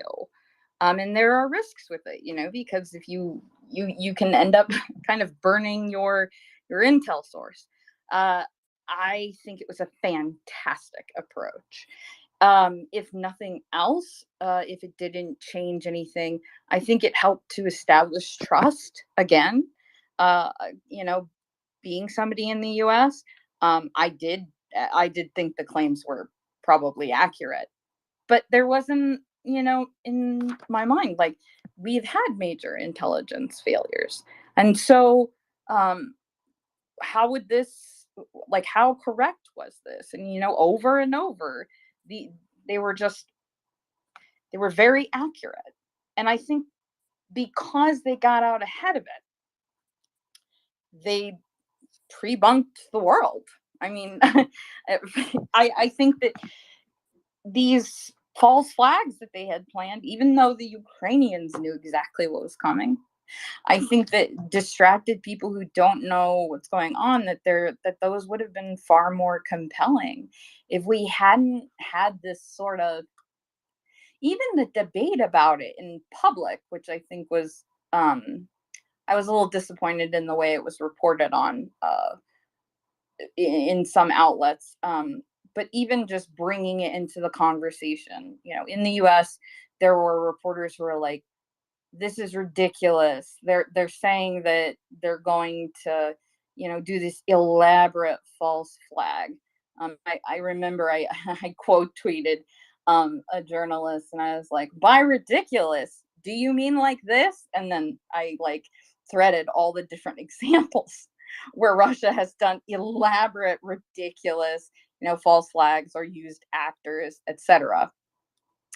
And so I think when we come out with intelligence like this in the future, it may be helpful to give people kind of like a frame of mind, like, okay, we also think that this sounds, you know, credible because in the past XYZ. I think that's something that could have made it more effective. But in general, like, I was just so glad to see that they were doing that. And yeah, I was very happy with it. In terms of my future, yeah, I will at some point be entering into doctoral study.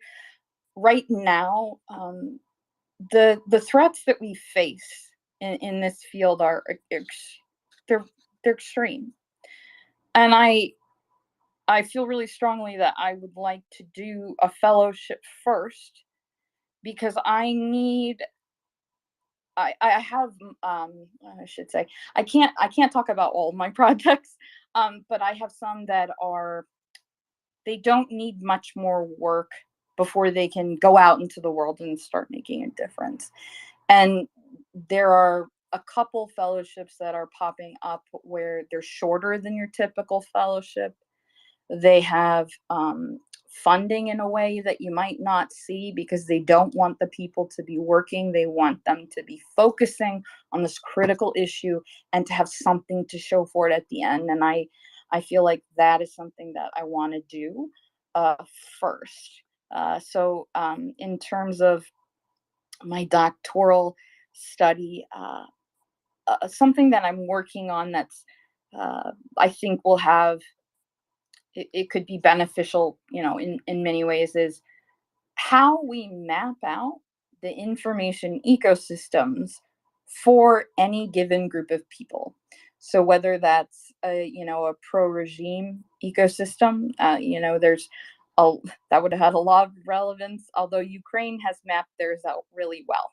They're really good at not only mapping it out, but letting people know as they identify it really, really clearly. I really can't imagine in the US us having elected officials calling out Telegram channels and media outlets. But I think that it is part of the reason that Ukraine has had success in being resistant to some of the disinformation. So I would really like to finish the methodology and developing kind of the evidence-based strategy that we use for mapping out these systems so that it eliminates the biases that we have. Because right now, people will, it's just kind of oh, well, I found this website and it leads to this website. And I think we need a systematic approach that can be used for the Iranian information ecosystem, or maybe not even state, but the medical mis and disinformation ecosystem. And how do we map that out? And in the tiers, how are we classifying each source? And what, is that classification? What does it mean? And what is the role that it plays in the ecosystem? And so completing that is something that I would like to do before doctoral study, frankly, because I think we need it now.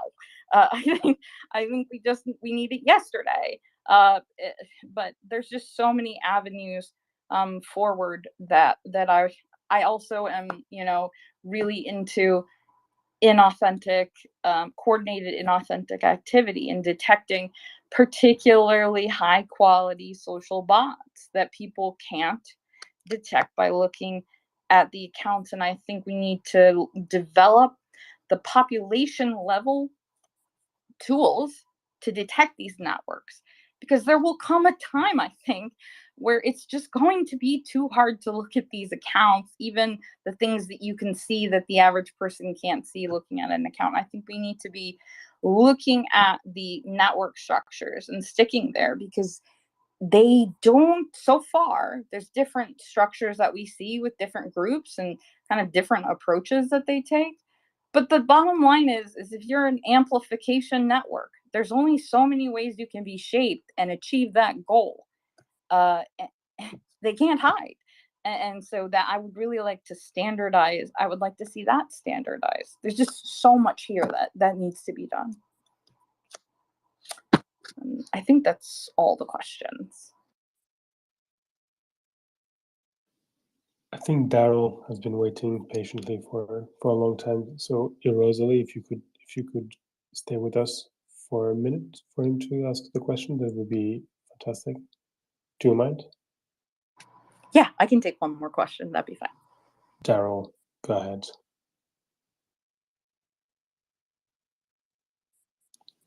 Daryl?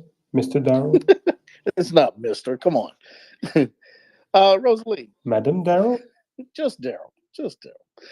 Rosalie, one question concerning, we know that, okay, there has been the misinformation. But my point comes to how do we see leader, not necessarily just, you're running a mill politicians run around saying things, but when you have the leaders of political groups that foment and take the information knowing that it is false. I mean, it's no doubt that what they know it's false, but they take it and they proliferate it. They don't talk against it, even though they know it's not true. And what do you think drives that? I know it's power to a point, But I mean, that is something that just they use it in knowing that it's wrong. How what can be said for that as far as when you see it in your studies? How do you get that point across? And I mean, when you're looking at the data and you see the people that are spreading that type of data, what goes through your mind about that? Because we know it's power, money, etc. Yeah, I think this particular situation that you're describing, where we have elected officials, and you know that there's just no way what they're saying, that they know that what they're saying is either misleading or false, and um, that was mildly disappointing to me as a person. I still am like, just the difference, like why it happens at that level, is you need an individual who is not willing to sacrifice their position the way the public sees them.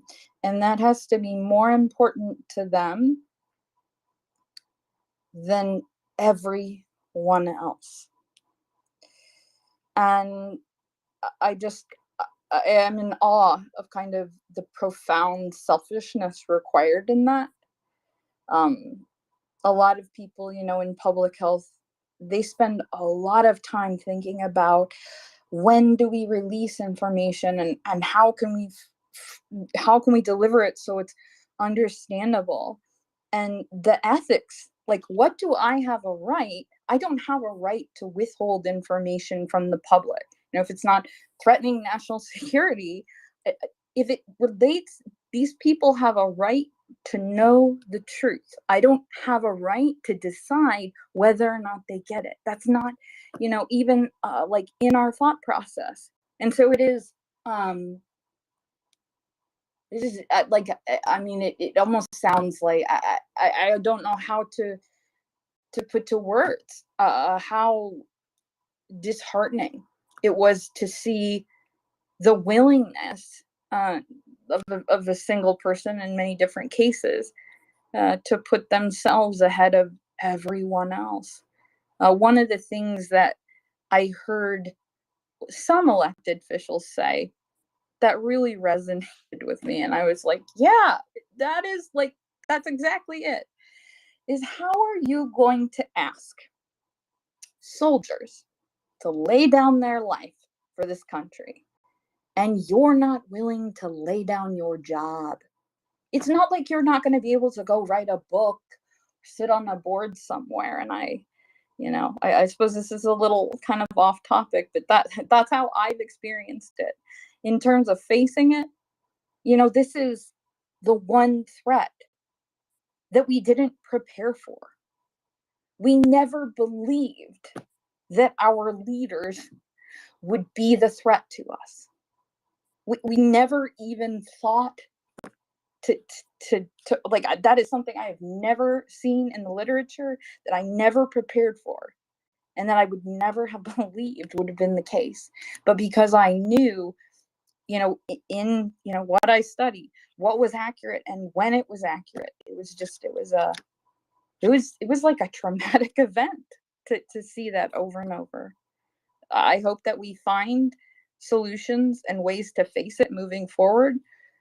But I think as a community, public health was not prepared for that. And I still don't know what the answer is. Yeah, and when I'm thinking about Ukraine, there were events even prior to this year, that when I look at our leaders, that they were believing, they were putting out information and out into the blogosphere about Ukraine that were not true, and it's like it created a hardship for Ukraine here in the States. I mean, I consider myself somebody that kind of keeps abreast of things, and when the whole Ukraine issue came up, it was like I was baffled because it was like we really did not. Ukraine was not really put out there for the public to understand what really was going on there. And when our leaders are not necessarily putting out what we should know because it became important later on, when this year came up, now we're looking at leaders again that are, we have a majority support, which is great, thank God.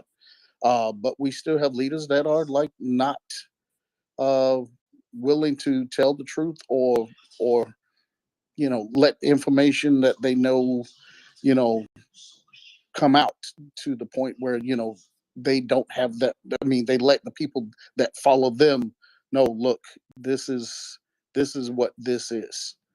This is.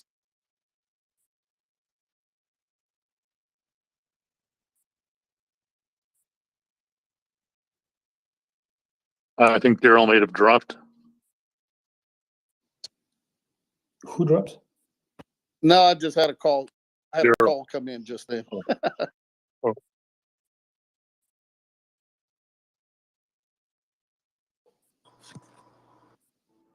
Hello? Yeah, Rosalie, thank you for staying so long. Daryl, sorry, Mr. Daryl, you had finished your. No, I was just my last statement was that I just wanted to thank her for her answer, and it sounded like she got a little emotional about that last answer, and I just appreciate the honesty. Appreciate it very much. Oh, definitely. Yeah. I there is no way to like get into the experience of working, on the COVID tracking project, for example, and filling the gap. Like our government is supposed to be doing that and did not. And so, a band of volunteers decided to. But that was really like my first experience of like, oh, I can band together with civilians and we don't need like we can do what the government won't. So I suppose it really positioned me well to be like, okay, we can do something about Ukraine.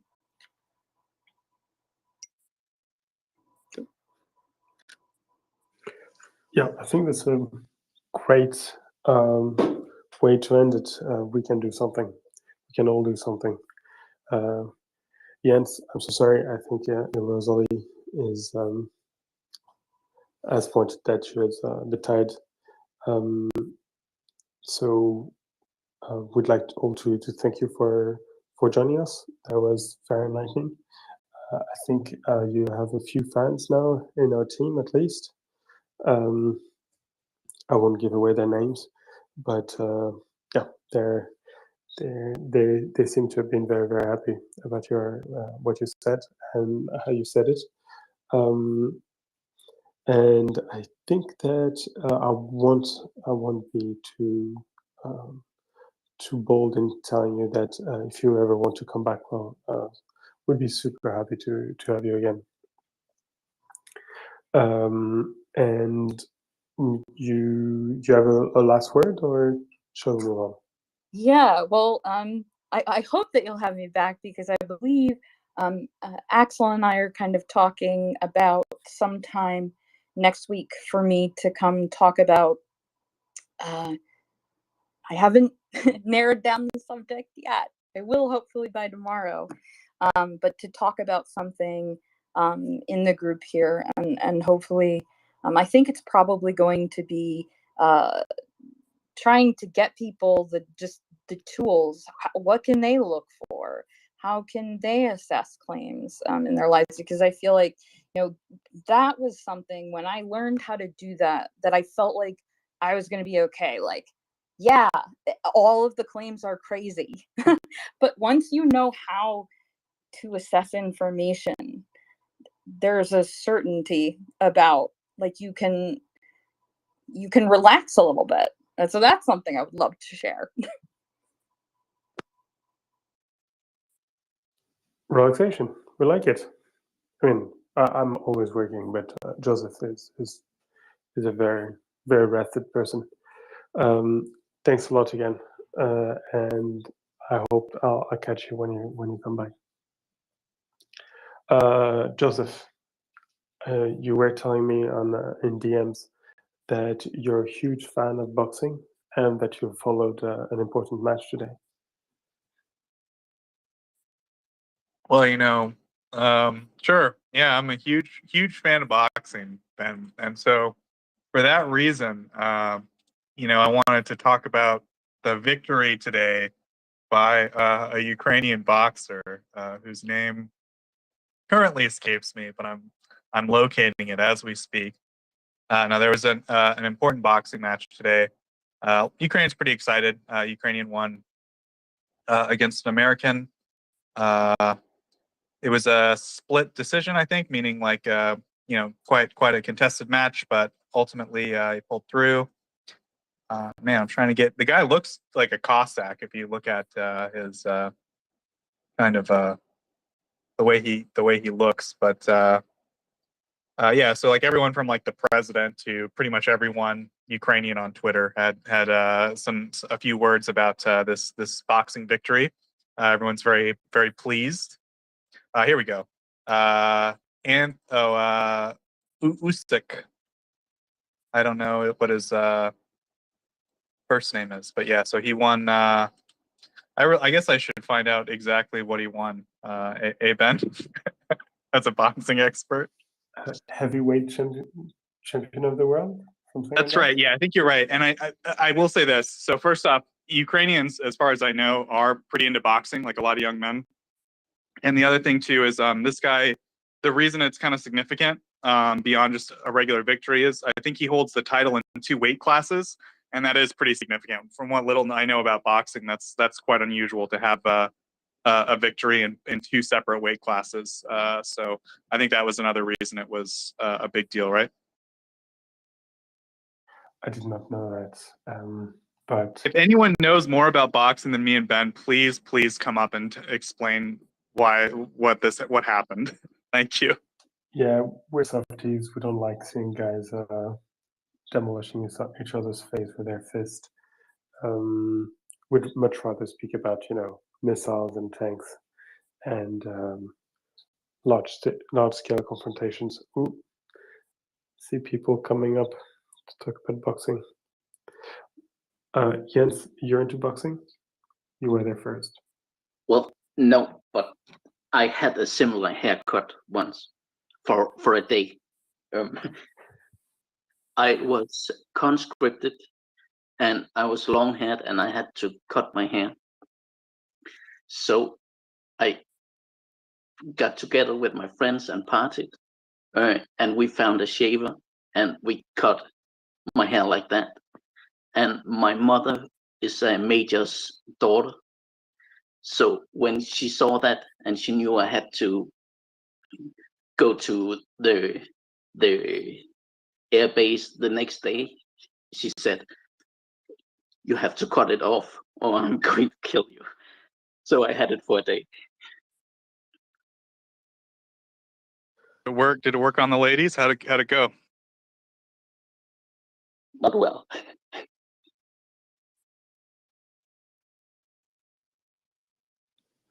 Okay. John, I'm sure you know about boxing. You look like a man who knows about boxing.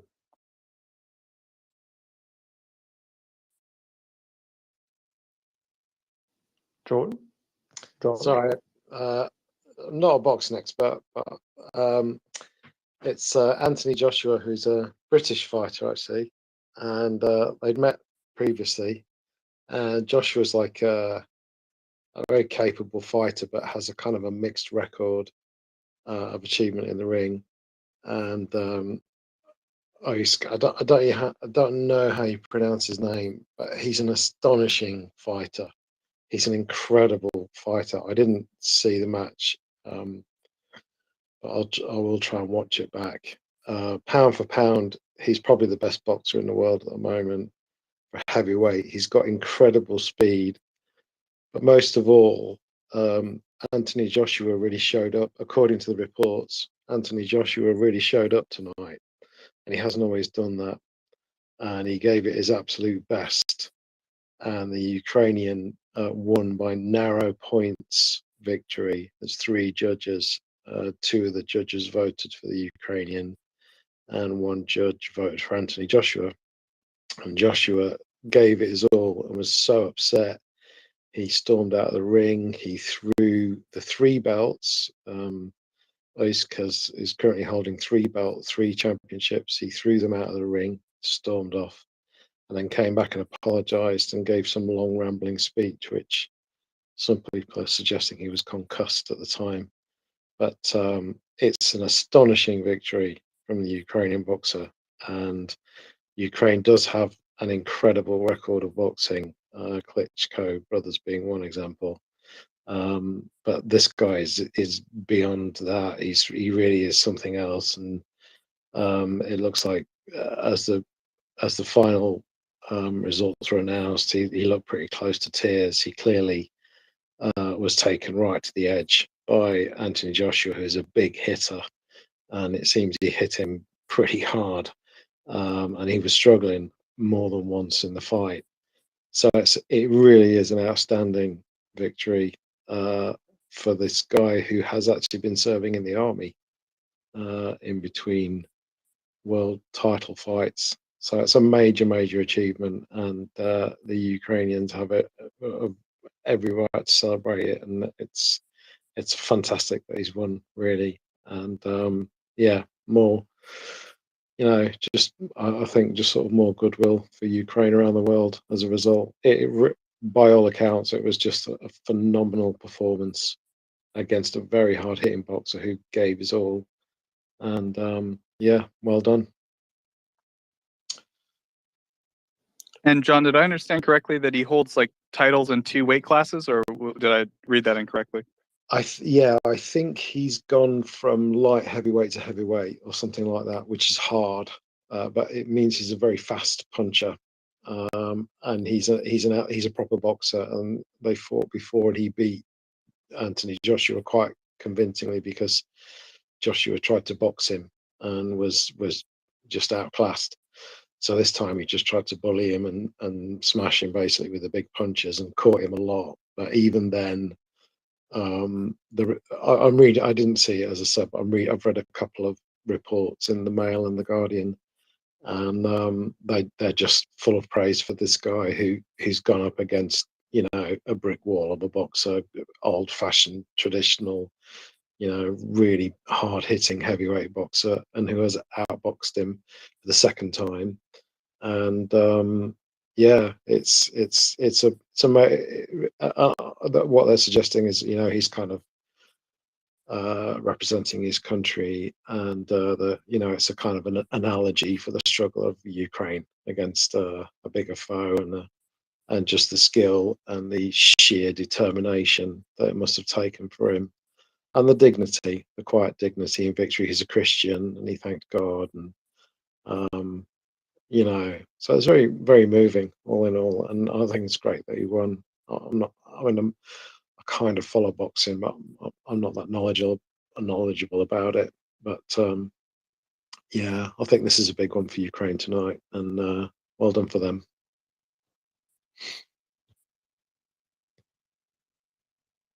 Yeah, absolutely. Noku, please go ahead. Yeah, it was a special fight, special performance. It's bigger than the sport with Usyk. He represents, as John pointed out, he represents his nation. Boxing is a sport where fighters train for many months and they go into a fight with a game plan. But also important is once you're in the ring, you have to learn, you have to adapt, you have to adjust. And he did that very well against a much bigger opponent. He fought brilliantly, and it's a context that really adds a lot to his performance because, as some may know, he took part in he joined the armed forces for Ukraine. And there were stories floating around that his own soldiers told him, hey, you don't need to be here. You need to be in the ring. You need to be fighting.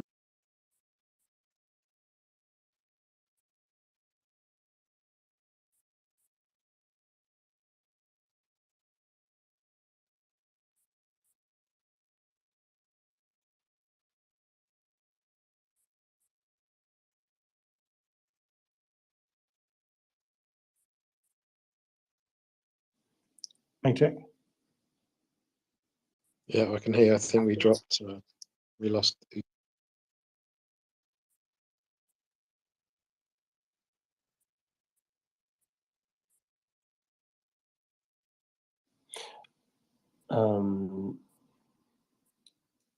Yeah, I'm sorry, John. I have so little knowledge when it comes to boxing. I can barely I think get. no. Was it Noku speaking? I think he just dropped off. I think he's trying to reconnect. He is not yet trying to reconnect, but he's welcome to as soon as he realizes that he's not speaking anymore, that we cannot hear him anymore. He stopped. He was doing a good job. Yeah, Come yeah. back and finish what He you were saying. stopped. It was good. He stopped when he was talking about the people in the unit of the Ukrainian boxer who were telling him to go box. I think there's been a fair few Ukrainian sports people and a lot of musicians as well, actually, joined the army, obviously, to defend their country. And I think when this is all over, it will be one of the interesting stories to be told about the level of sacrifice that all kinds of people, sports people, actors, and that musicians and whatnot, like everybody else, they've gone to the front and done their bit. It's quite astonishing, really. I find it an incredible story. Just the sheer level of human sacrifice that these people are doing. So at any time Ukraine's involved in anything, whether it's a sports thing or a cultural thing, your heart goes out because you can't imagine what's happening at home. You know, he must have lost friends and family and must have been uprooted depending on what part of the country he's from. So that even the backstory beyond, you know, the basic fact that he's been serving in the army and then stepped out to box again. But what the stories must be going on in family and friends, and as with all the Ukrainian speakers that come on this site, your heart goes out to them, really. And so I do think it's special when these people achieve their goals, and it certainly, you could tell for him tonight from the few pieces of footage I've seen, it meant the world to him. It meant everything to him. It's fantastic that he pulled it off. It really is a historic moment, I think, in the sport, and not the least, he's just a tremendous boxer. He really is a fantastic. Like I said, I'm not massively knowledgeable about boxing, but when you watch someone who can really box, it's a phenomenal thing to see, especially when they're up against a big hitter. He's just a real artist in that respect, and very brave, incredibly brave. So yeah, well done. Oh, fantastic! Thank you, John. And Noku is coming back. Go straight back ahead. Noku, you were telling us about how the guys in the unit of the Ukrainian boxer told him to continue fighting. Yeah, he was in the army, and then his own unit just told him, you shouldn't be here. Yeah, you should be in the ring. And a small detail: the fight took place in Saudi Arabia, and Usyk didn't agree to partake in the fight until he got a guarantee from the Saudi authorities that the fight would be broadcast for free in Ukraine. So I would imagine millions of Ukrainians saw that victory, and it's something really that represents the nation because, as I alluded to earlier, you can go into a fight with a game plan, but just as important is your ability to learn on the fly. And I think that over the course of the war, what the Ukrainians have shown, as he did tonight in the ring, is their intelligence, their ability to learn, adjust, and it really at times gets overlooked, and it's very important in war, in fighting, in combat. And so overall, he's a great man from a great nation. Yeah, no, we had like an actor who was on like, you know, not an insignificant show in Ukraine, and like he's also just a private in the army. So it seems like at every level of society, right, a lot of people are doing their part, you know, for lack of a better word. Ben, go ahead.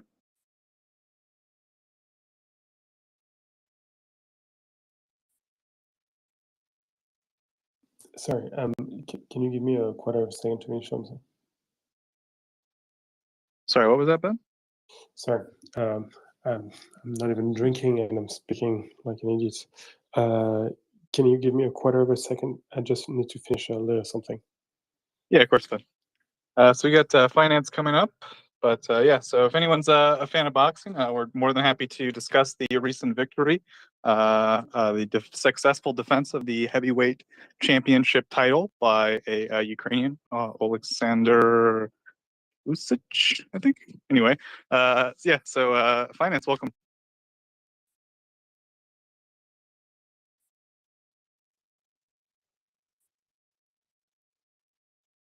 Oh, or not.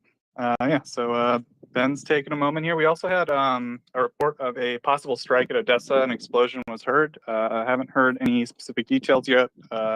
Looking into it, we'll keep everyone informed if I find anything out.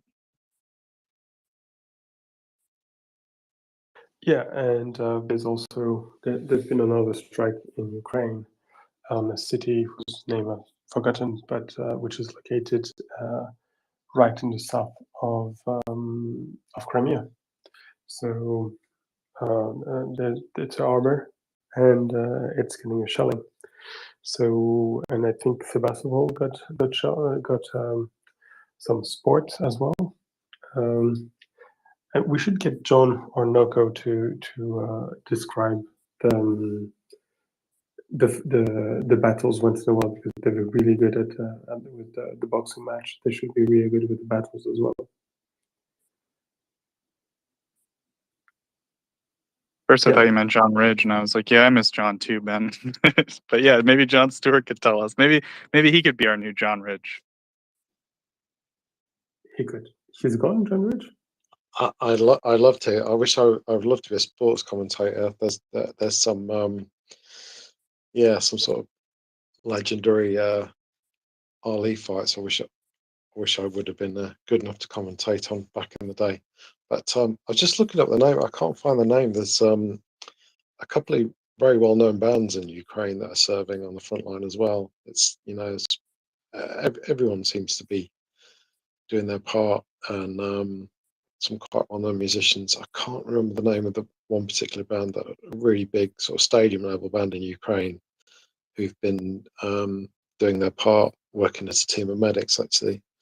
And I did a collaboration with a British artist called Ed Sheeran recently. The name escapes you at the moment. It's pretty late here, so I'm going to have to sign off. But yeah, it's an amazing victory for Usyk, and I'm not surprised everyone's tweeting about it, because it's quite an event. I'm sure it'll be up on it'll be there to watch on. Usually with boxing, people throw up kind of illegal versions up on YouTube before they get caught in the copyright. So I'm sure it'll be there to be seen at some point. And I think probably, even if you're not a fan of boxing, maybe the last round, and watching him celebrate the victory when the results, because it's a split decision, so they would have said, the points got one way and the points the other way, and they would have announced the deciding judges' points. That must have been a pretty emotional moment for him. Looked like he was holding back tears there, and you can obviously understand why. It's an outstanding sporting achievement. It's not many other sports you can think of where someone's actually trying to hit you whilst you're doing your part. It doesn't happen that much in other sports. So not only is it difficult, but you're also being punched in the face at the same time by somebody else. So you got to, whatever your thoughts on boxing, you got to admire that. The grit the guy showed is just incredible tonight, especially against a much bigger opponent. I mean, that's just bravery beyond measure, really. So definitely a great result. And often with a split decision in boxing, it can be controversial. But both of the British papers I read, and Anthony Joshua was a British boxer, both of the British press I read said it was clearly a Ukrainian victory. So it's not a controversial split decision. It seems to be quite a fair one. But they were surprised it was a split decision. The Guardian seemed to think it was suspicious. It should have been a unanimous decision for the Ukrainian. So yeah, genuine bravery and artistry in equal measure, I think, from that guy tonight. I'll look forward to seeing it. Yeah, definitely. Yeah, as far as bands in Ukraine fighting, yeah, you know, I try to like post some Ukrainian music sometimes, and I sometimes, you know, I try to get to their channel because I want to direct people to their channel. And you know, sometimes there's like you know, diaries of them fighting, or just videos of them, you know, as life as soldiers, basically. And yeah, there's a band called the Antibody, Antitila. That's the Which one. is That's what Ukrainian. I'm trying to think of. Yeah. They're cool. They're in the TDF now. They're doing like medevac stuff. There's been a few videos that they posted.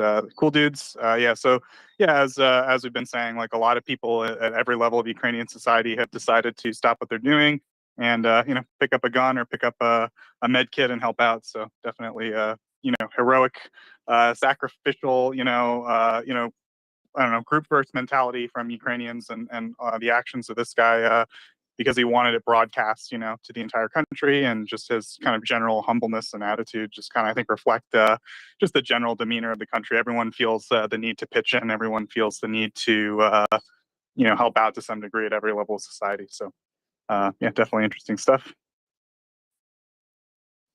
It's funny. There's lots of discussion of psychology on the channel, which I really enjoy. It's often discussing sort of the psychology of Russia and the, you know, Putin and that kind of the sort of dark side of it.